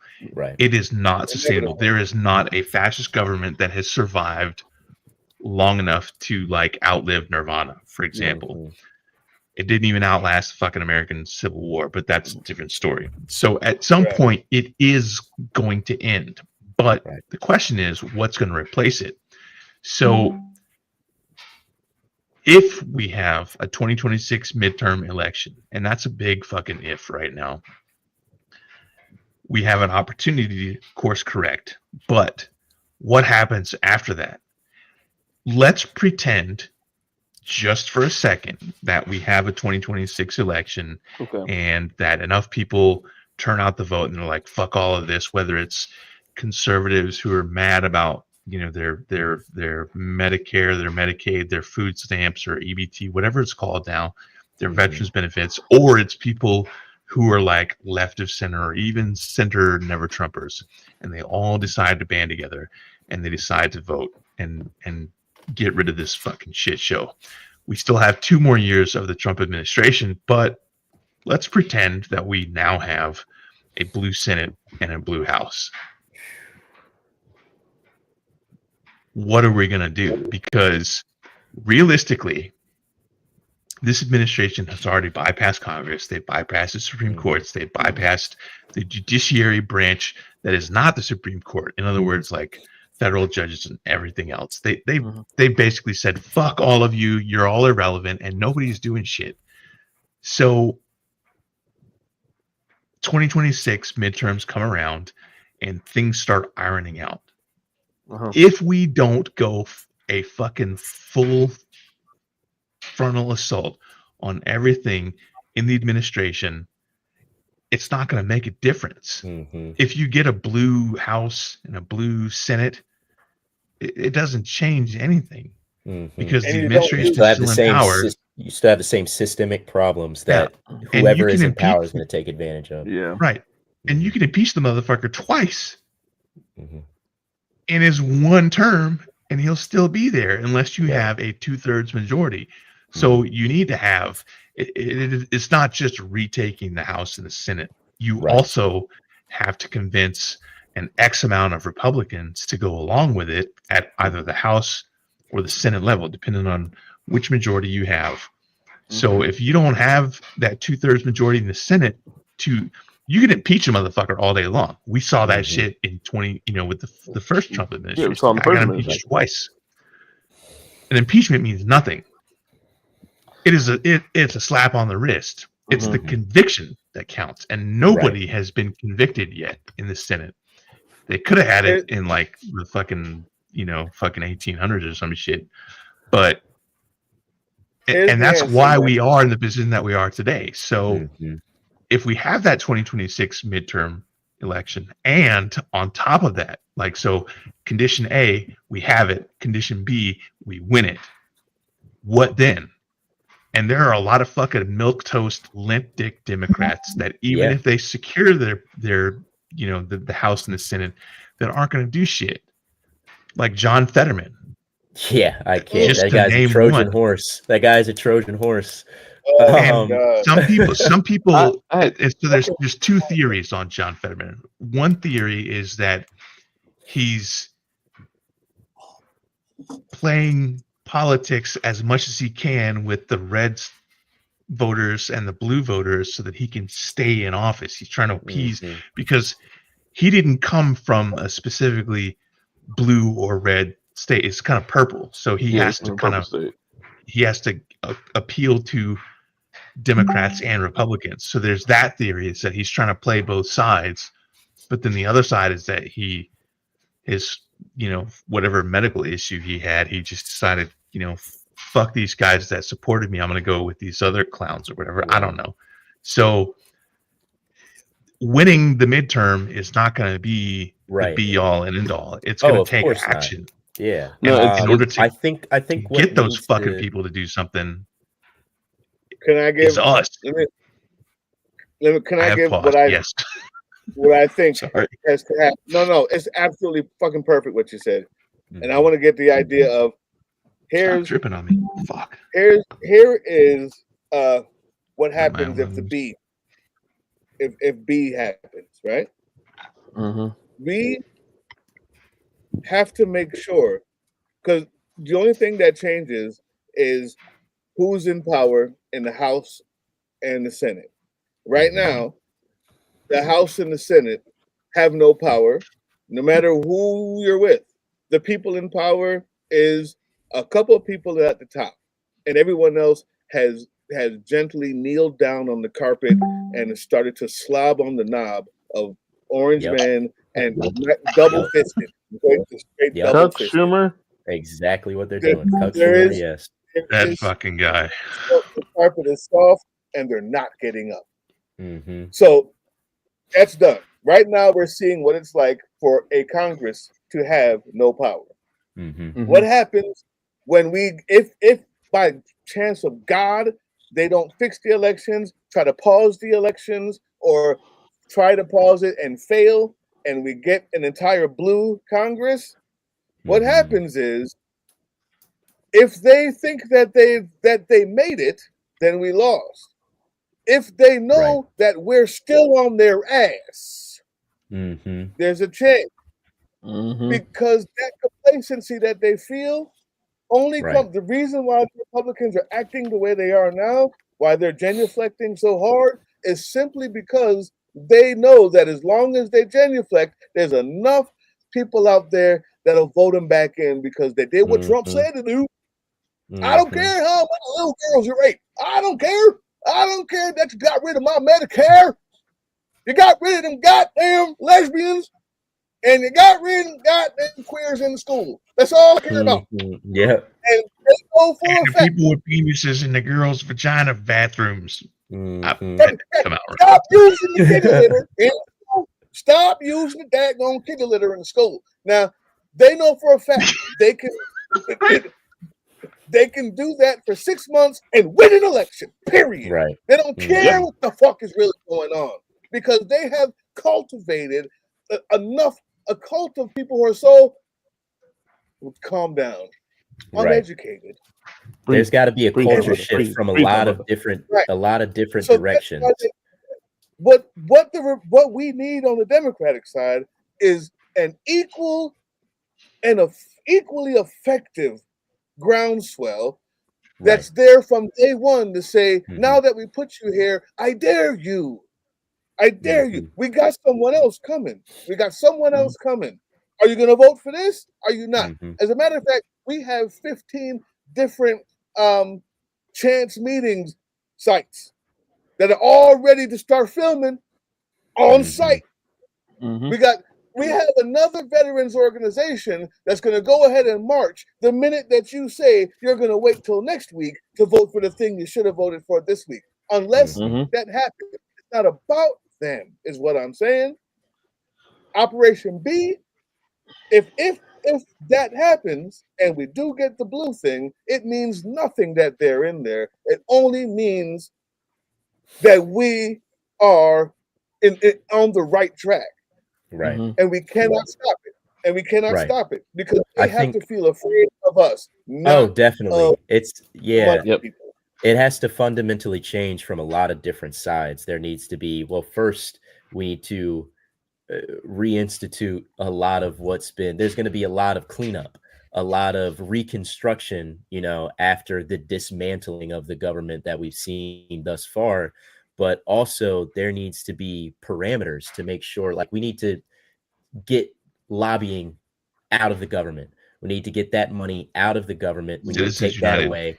Yeah, we need to get rid of Citizens United, all of that. We need to I think we need a wealth cap, and I think we need to go back to taxing overwhelming wealth at 90%, like, prior to To the the 80s. Reagan era, like the 1950s, when that was the portion of time in this country where there was the most wealth equality, and we've seen the wealth inequality just grow in the destruction of the middle class. That's that unchecked capitalism. So we need to balance that capitalism with socialism. We need to take care of our people. We need to take care of education. We need to make sure that everybody has the opportunity to an education. And at the same time, we need to make sure that these social media platforms that we have regulations on them, so that they can't come in and have somebody who controls them, who has vested interest to manipulate large populations of the public into radicalization, like Elon But Musk has done. here's the thing, though. There are 7, 8, 9, 10 billionaires who essentially are not in government, and that includes Elon Musk, because nobody fucking elected that guy. Nobody appointed him to any actual real position. Who have the vast majority of the wealth in the country, if not the world, who are not going to allow that to happen. They're going to fight tooth and nail, and they're going to buy as many elections and politicians, including Democrats, as they can. So, and I'm going to say a thing, and I'm going to say this for the benefit of libs of TikTok who I live rent-free in their head. They've already put me on blast on their Twitter. They put me on blast on their Twitter. The last show that we did with Katie and Lindsay. Yeah. I didn't even fucking give them the time of day. I saw it. I looked at it. I'm like, I don't give a fuck. Fuck you guys. Anyway, I'm saying this for their benefit because they're out there watching the stream so they can take another screenshot and post it on their fucking Twitter page because they need us to get likes. Anyway, I digress. Y'all motherfuckers should charge me rent. I'm looking at you, libs of TikTok. Charge me rent, bitches. Charge me rent. I'm living rent free in your head. Suck this girthy fat cock, motherfucker. Anyway, so I'm saying this for their benefit, so that they can get their little fucking boost of numbers. Look what these guys are saying. Oh my god! A lot of this stuff is there is a potential for a lot of this stuff that we want to have happen is not going to happen, unless we fucking crush the billionaire class. Yeah, I wholeheartedly agree. Eat the rich. And that has to come from the you people. can interpret that however you want. You can spin it to your own little fucking. These guys are saying something violent. No, I'm gonna stop you right there. What needs to happen to all of them, lick those boots. Like we need to get the masses. We need to get the people on the side of not catering to not just the government, but all of the people who seem to think that billionaires have their best interests at heart, which is the biggest fallacy that has ever been touted. Like, they do not care about you. They see you as a number. Maybe stop caring about them. Party. Stop defending them every which way you go. You don't matter to them. So start caring about yourself and your family and the people around you, and work against them like everybody should be doing. And the number one way to do that, it's not enough to like just get, one side or the other all the way in office and stuff like that. It's not enough, because it doesn't matter whether you're a Democrat or Republican. Right now, our elected officials are either desperately fighting by themselves, isolated, aren't fighting at all, or are fighting each other to suck the teat that is the billionaire class, so they can get something out of it. So we as the citizens of this great nation have to remind them. We have to remind them that we are the reason they have their jobs in the first place. And as the good book said, the Lord giveth, the Lord shall taketh away at a moment's notice. And so we have to so it's not enough to get these people in office and stuff like, oh, we got if 2026 happened, we flipped everybody blue and stuff like that. If these people are not terrified of what their own constituents will do to them Exactly. in the event that they do not deliver after we spent 2 years of just dealing with this shit And they're again. feeling that. They're feeling it. That's Like, why they if- have to do the So, fascism. like if we vote these people in and then we get complacent and we go, okay, we got people in, we're good, we should be good, let's chill out, let's see what happens. The second we do that, those of them that are weak-willed, those of them that are just like tap dancing around and bullshitting around just so they can get elected, just so they can do the same thing that Cuck Schumer and all them did before.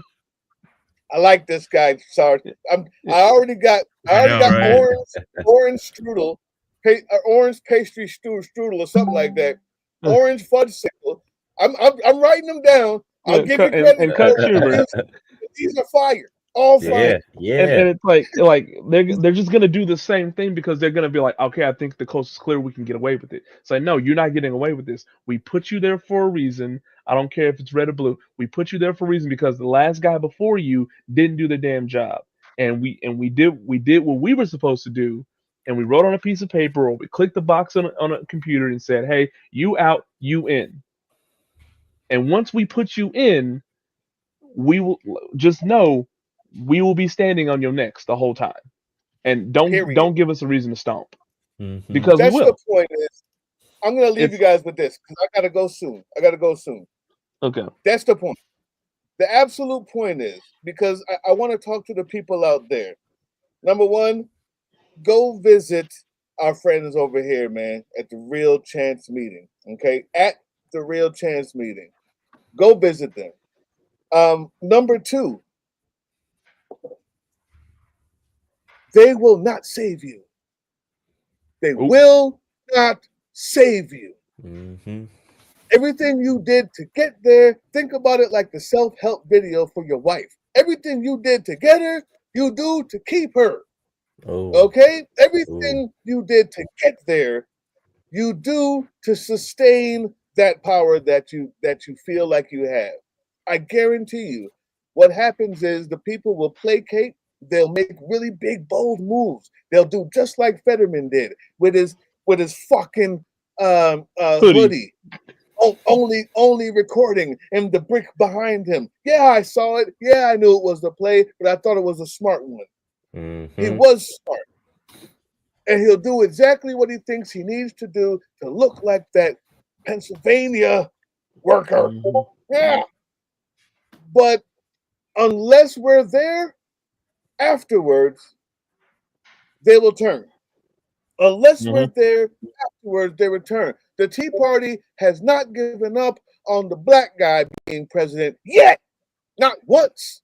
They're willing to burn it down. And I guarantee you, anybody that says on the Republican side, hey, by the way, maybe we shouldn't elect Roy Moore, who's a sexual predator, they'll go, nope. Hey, maybe we shouldn't vote for the black guy who says I'm a black Nazi and likes to pee on women and goes to watch trans porn while trying to take away trans rights. Nope. Not gonna happen. Nope. That guy's from our state. Right.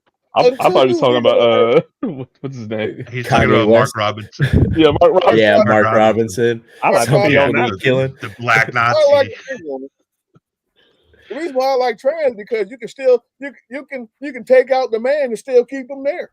Anyway, so this is the point. The point is, guys, they realized something a long time ago that we took for granted, and that is the minute they lost Roe versus Wade, the minute Nixon found out that he wasn't going to be able to just do what he wants and have executive theory.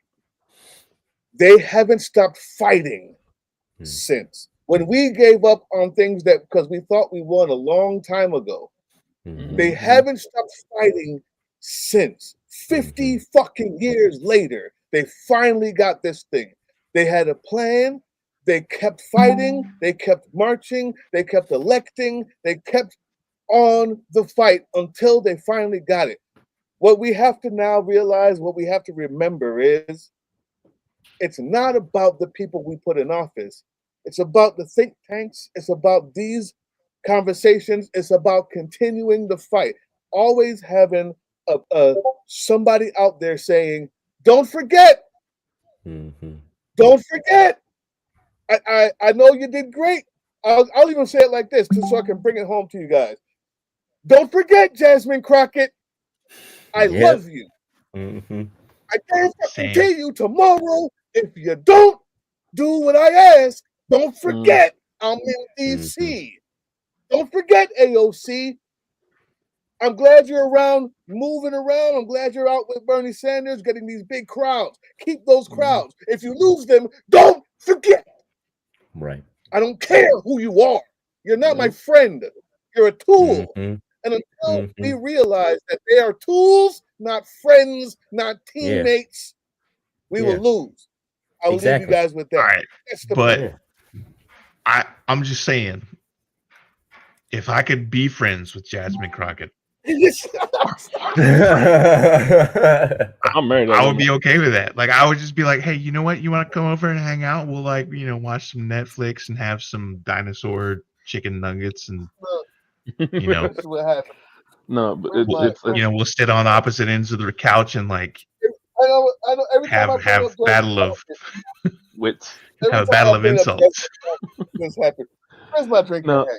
But that's the thing that the MAGA cult doesn't understand, because I've never seen people just dick ride somebody so hard, and I'm like, that's the same thing. It's not your friend. Why do you have his face all over your shirt and all over your truck? Why do you have his flags everywhere? Do you see us doing that for anybody?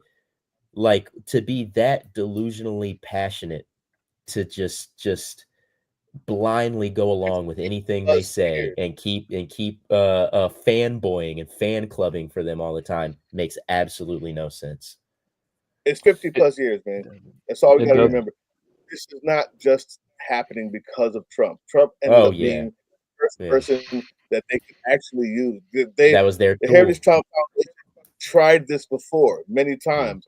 It just so happened that the first Bush was like, I mean, I'm still a human, right? Like, I'm not a fool, but like, I'm supposed to care about the country, right?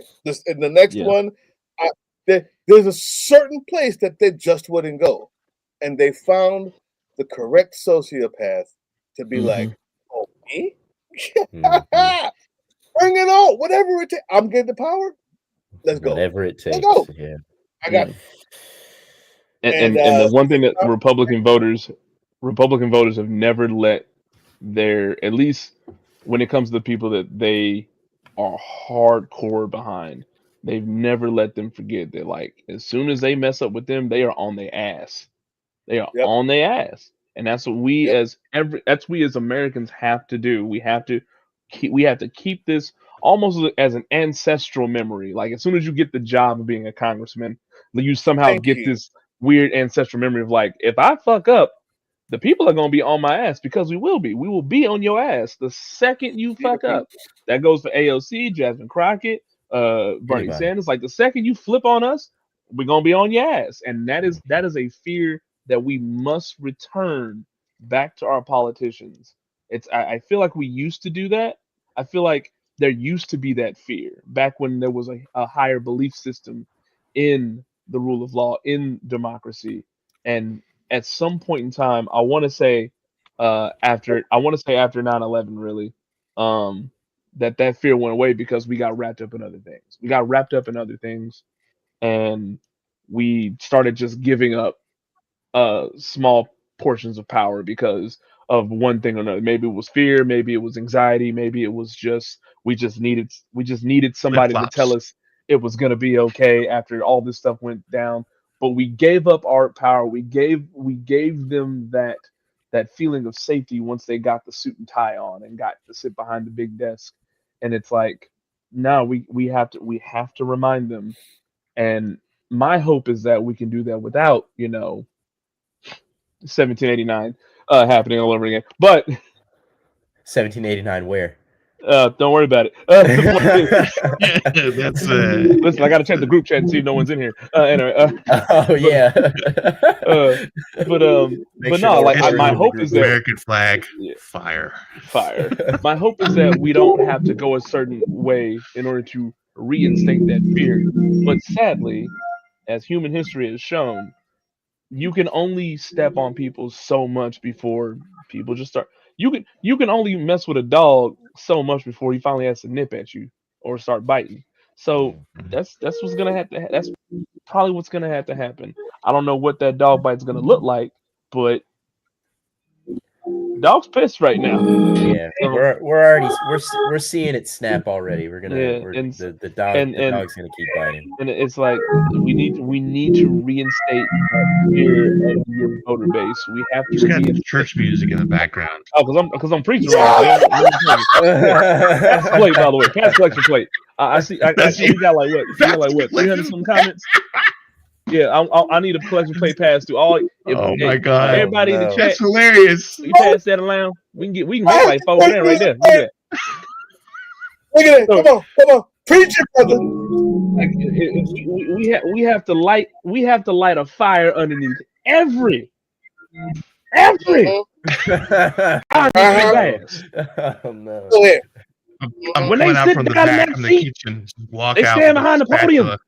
They start pointing at you and you, and say your eggs are too high. Like the fire underneath the ass. Oh my God! Because we are the fire. That's right. Mm-hmm. And it burns. Nobody likes getting burned. That's enough. I know. All right, guys, I'm out of here. Yeah, we gotta scare them. Not scare them, but they gotta. It was good seeing you, man. Nice meeting you. Yeah, thank you so much for the Awesome conversation. speaking, guys, man. Yeah. Hey, Tim's still here. He's gonna chill with you. I just gotta run, but I really appreciate this. This is absolutely beautiful, man. And the message great. is Thank right you, there. Doug. Please, y'all go see these young folks, man. Check out these videos. All right, have a good one, guys. Peace. You too, man. Thanks. All right. Peace. What? Nice thing. Thank you. I'm gonna leave you alone. I do want to talk about what happened a couple of days ago because I've been itching to speak on that. Which part? I was about to say there's a lot every day. Like there's so much. Like I made the group chat joke, and I'm just like, oh, the Yemen texts. The Yemen text. Is that what are we gonna call this? It's like already called Signalgate. That's what I've been seeing all over the place. Yeah. I think it's so fascinating that so when I was the hypocrisy. When I was in the military, Hillary's emails. When I was in, I don't know if you guys did this, but every year we did a thing, cyber awareness training, and it is the worst every training. Year? It was like every quarter for us. Oh God, it might as well have been in a quarter, but it was like we always had to do it, and it was the worst thing ever. And at the company level, the battalion level, and then at the brigade or regiment level. So it was like 3 times a quarter. Yeah, it was the most annoying thing ever. Like, I don't understand how people who served or even military adjacent can make a mistake like that, knowing that when we were in, if unless somebody it's even deliberate, they don't. I was about to say Exactly, it could be incompetence, but I think the more likely thing is them actually trying to circumnavigate official channels. Mm-hmm. You know, I remember the OPSEC training with the little weird avatars. It was like Kevin and Linda, and Kevin. Like I posted it on the Blue Sky and the Facebook and Instagram for Sons of Liberty. It's the weird little cartoon guy. Like nobody's saying shit because obviously you can't.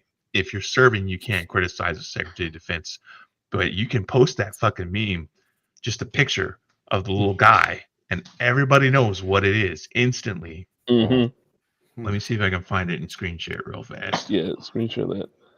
Because there it is. All right, hold on. Oh God. Hold on. I got to figure this out. I'm about to have share a Vietnam flashback. Hold on, let me see this. screen. All right, there we go. Yep, that guy Oh. right there. Well, I've and seen I'm this wondering- before, but I've never known if the you know, context. If you know, if you know, you know. Really? I was That thinking guy about. right there. I was thinking So about the this woman. comes from like operational security videos when you're in the military. Mm-hmm. It's Yo. it's so Okay. it's literally a 2 to 3 hour like class Lord. set of tests that's just like, hey, like if you're in the office and Deborah wants to give you a floppy disk, because they still use floppy disk in this example. I was about to Wants give say, you is that weird a floppy disk euphemism? or a CD? It's not Hey, euphemism. put this in your computer. It's not even a floppy disk. Like when this was written, it was still called a floppy disk, but it was a 3.5-inch hard disk. Yeah. Literally a slab of plastic with a little metal slide on Mhm. it. But it still stems from like the 8.5 floppies where you Yeah. can like it was literally a piece of plastic sheet. And it's like, hey, put this in your computer and play this awesome game I found. And it's like, no, don't do that. Mhm. Like, Yeah. it's like I didn't need cyber awareness, and I knew not to do that. I'm like, Right. no, like I don't know what's on there. Like That's we were learning it things has like to be two-factor authentication, the whole work, everything that Facebook tells you to do for your freaking uh profile, and people don't listen to was on this thing, and like we did it all the time. And so either we had to do it yearly, or if somebody messed up, and usually somebody messed up, and we had to do it all over again. Mhm. Yeah. So it's like We're all here for because of you, Joel. yeah, Mhm. Schmuckatelli. Schmuckatelli. Schmuckatelli. Oh man, but not so. It blows my mind that Pete Smegma Hegseth can just Wow. sit here. Egg bread. Yeah, I'm no, I got insults for everybody. I don't get down. I'm not a DoD member anymore. I can say what I want, and I'm free. But no, it blows my mind that these people who have connections to the military can break just the most simple versions of OPSEC. Right. Like just simple OPSEC. It's like don't use your phone. The Marine Corps just came out with a new commercial, a new piece of call it motivation, but like new video that gives a really good example on why you shouldn't use your personal electronic devices in the battlefield or anywhere near operations. And it's simple, it's to the point, and it sends the message home. It's a guy gets in a firefight, his team gets wiped out, he makes it to like some satellite, and he's able to like find shelter, and he pulls out his cell phone and he texts his platoon his exact location, Mm. and it shows that it shows the signal go up, and it's like, hey, your people are not the only ones that can see your signal. And his buddies come to save him, and y'all get hit with a drone strike. It's simple.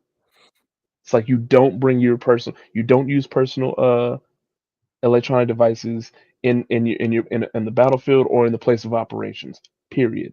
And on top of that, you definitely don't use channels, unsecure channels, to use any kind of secured information, classified or not. It's like if it's information that if I can't call home and tell my wife, hey, we're doing A, B, and C. If I can't do that without risk of going to the brig, then you probably shouldn't be saying it over unsecured channels. That's just it. That's just simple.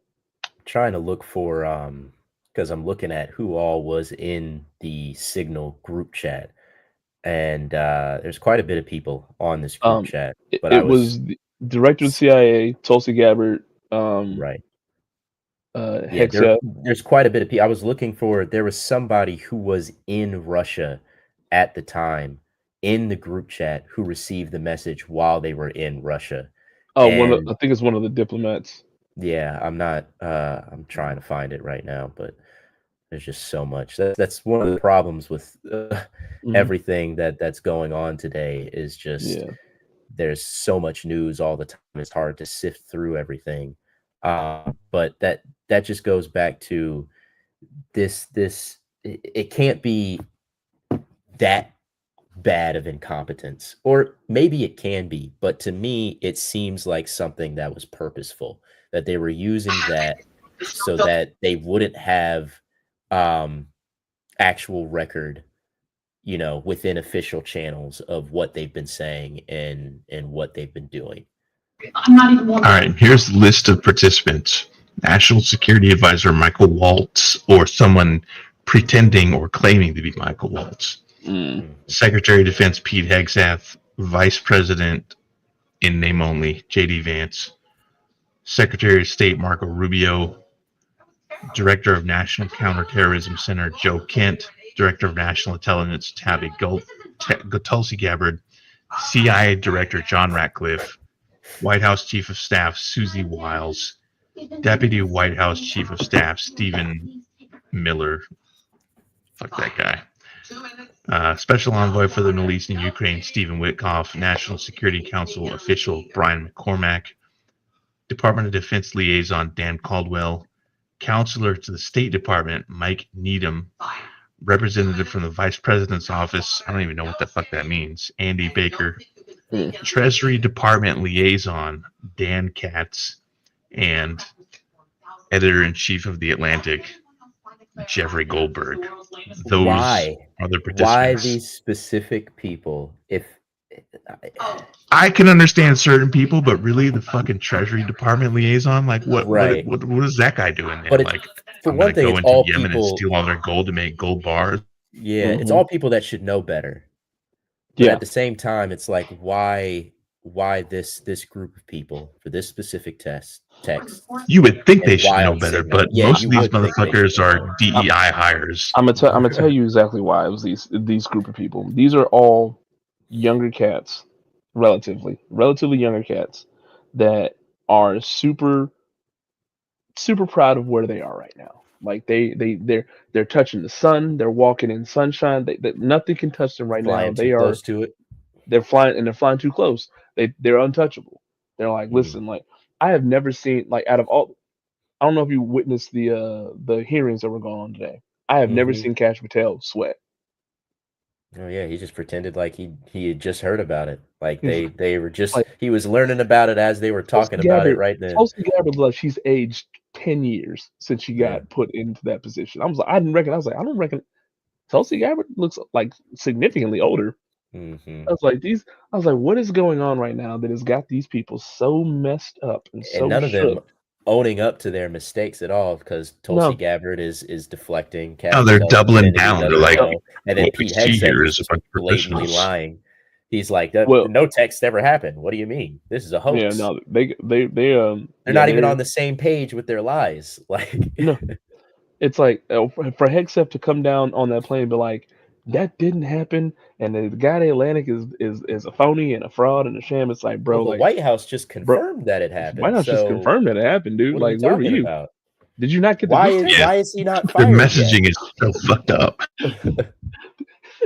I can guarantee you Trump hit him up like, yo, did you not check the group text? I just told you it was confirmed. Chill out. Man. And it's just like he's so, like, these people are so up their own ass, and it's just like, Yeah. nah, man, like, we, like, everything we do is perfect. Like, there's no fault with us, and if you find fault with us, we're just gonna say, well, the other people did it, so it's okay. Mhm. Or It's no, some it's not. Wizard of Oz shit. Pay no attention to that man behind the curtain. Yeah.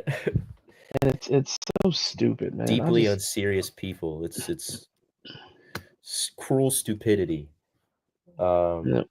And it could be incompetence or it could be purposeful. Regardless, it's wrong, and It's there wrong. needs to be consequences. But I doubt there will be consequences.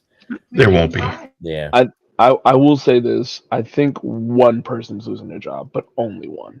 I And doubt only it. one. I doubt Only it. one person. Like, I doubt it too. Like, I don't think anything's gonna happen.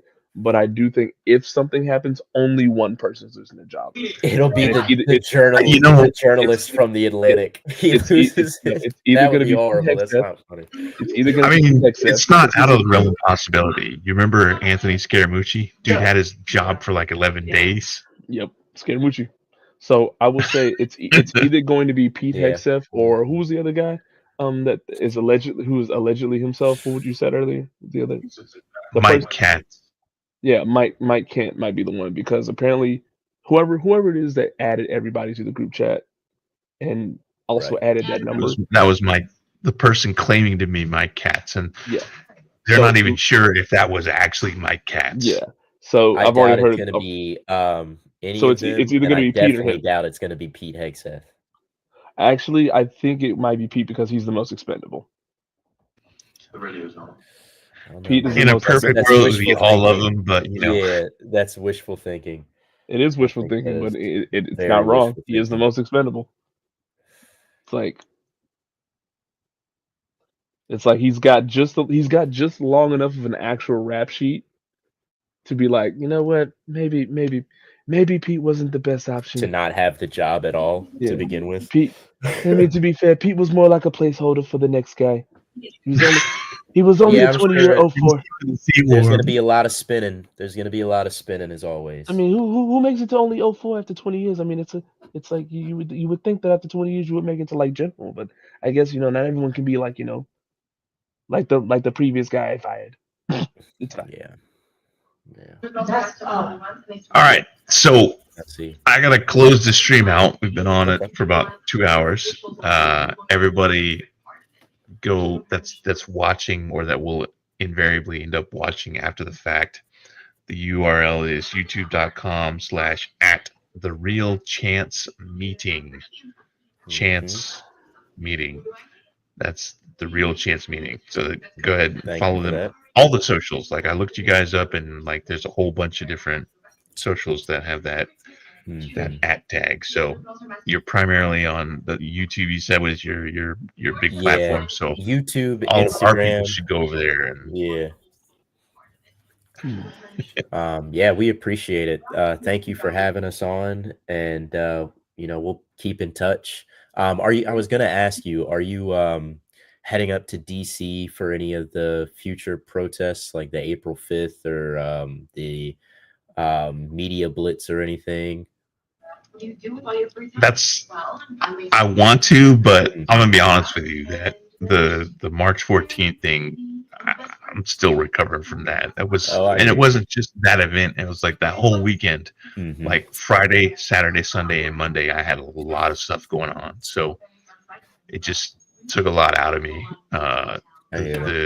The speech by itself was a lot, and then Saturday I went to the Battle of Bentonville to do some filming, and so I don't know that I'm gonna make it up to DC for the next one.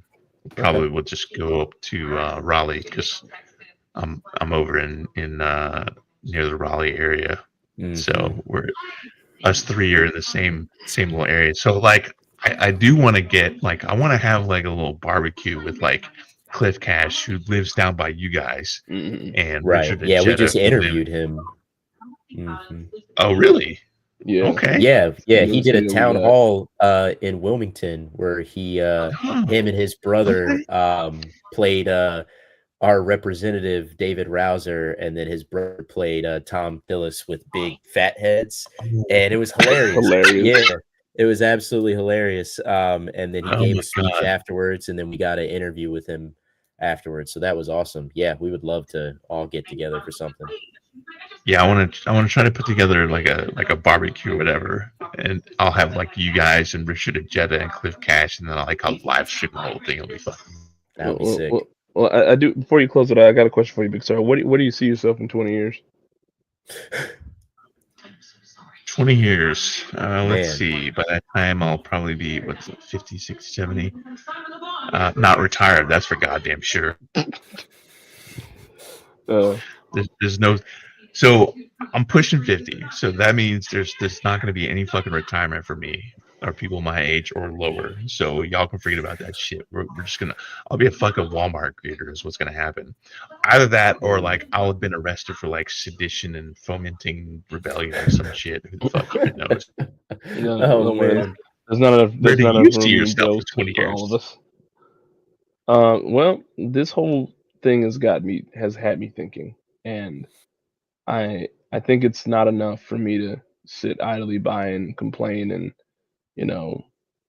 be mad all the time.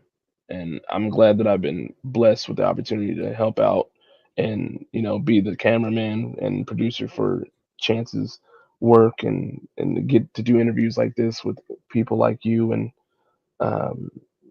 gain more knowledge on like what's really going on around me versus just what I read in history books and stuff like that. And I think, like I said, when I went to the Veterans March, there was a fire lit underneath me that I haven't felt since I joined the Marine Corps and got that good old fashioned what do you call it, brainwashing Oh man. motivation.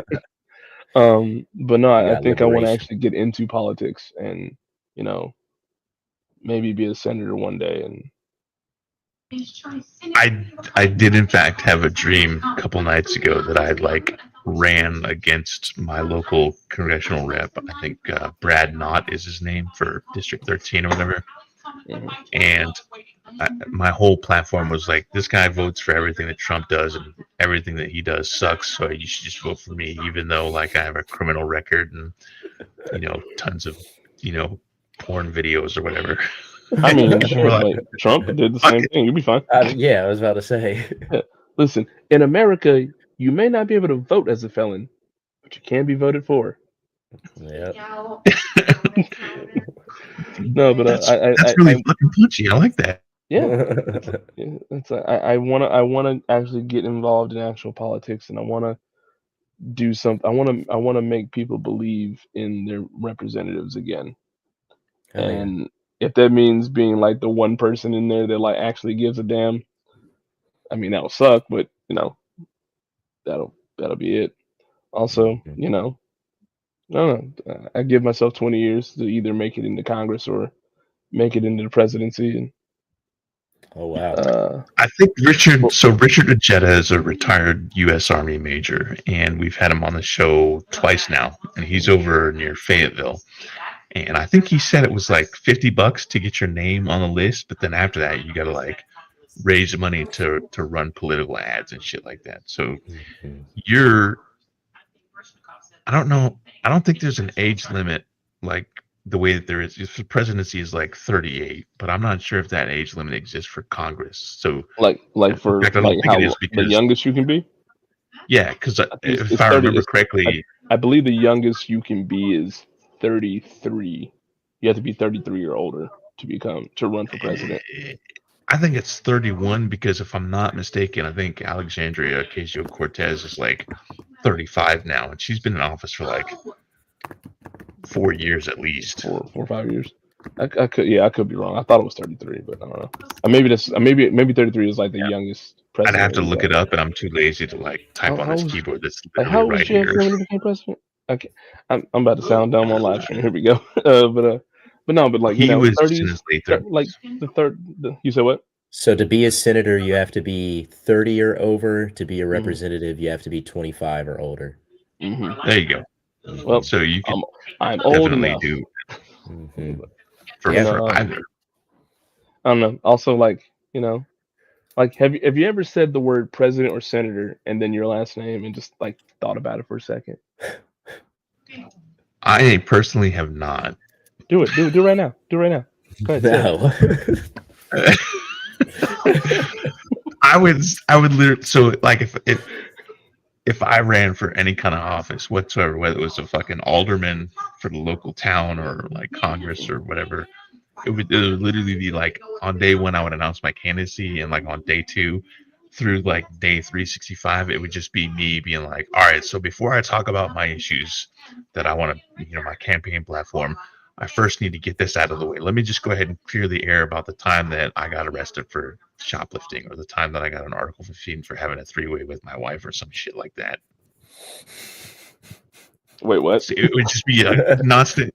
Exactly, it would be a constant stream of that. I would never get around to Right. talking about the issues because I would just be like, all right, well, they're gonna find out about this, so let me just go ahead and talk about like Mhm. why I'm into shibari and shit like that. It's a hassle. Yeah, it's a Yeah. hassle. Well, unfortunately, I have a. As of right now, I have a clean criminal record, unless Uncle Sam sees this and goes, "I don't like what those guys said. Time to ruin that guy's life." So They can't touch you. they can't touch me. Up until this You do it point, with your IRR, you're fucking free, bro. yeah, exactly.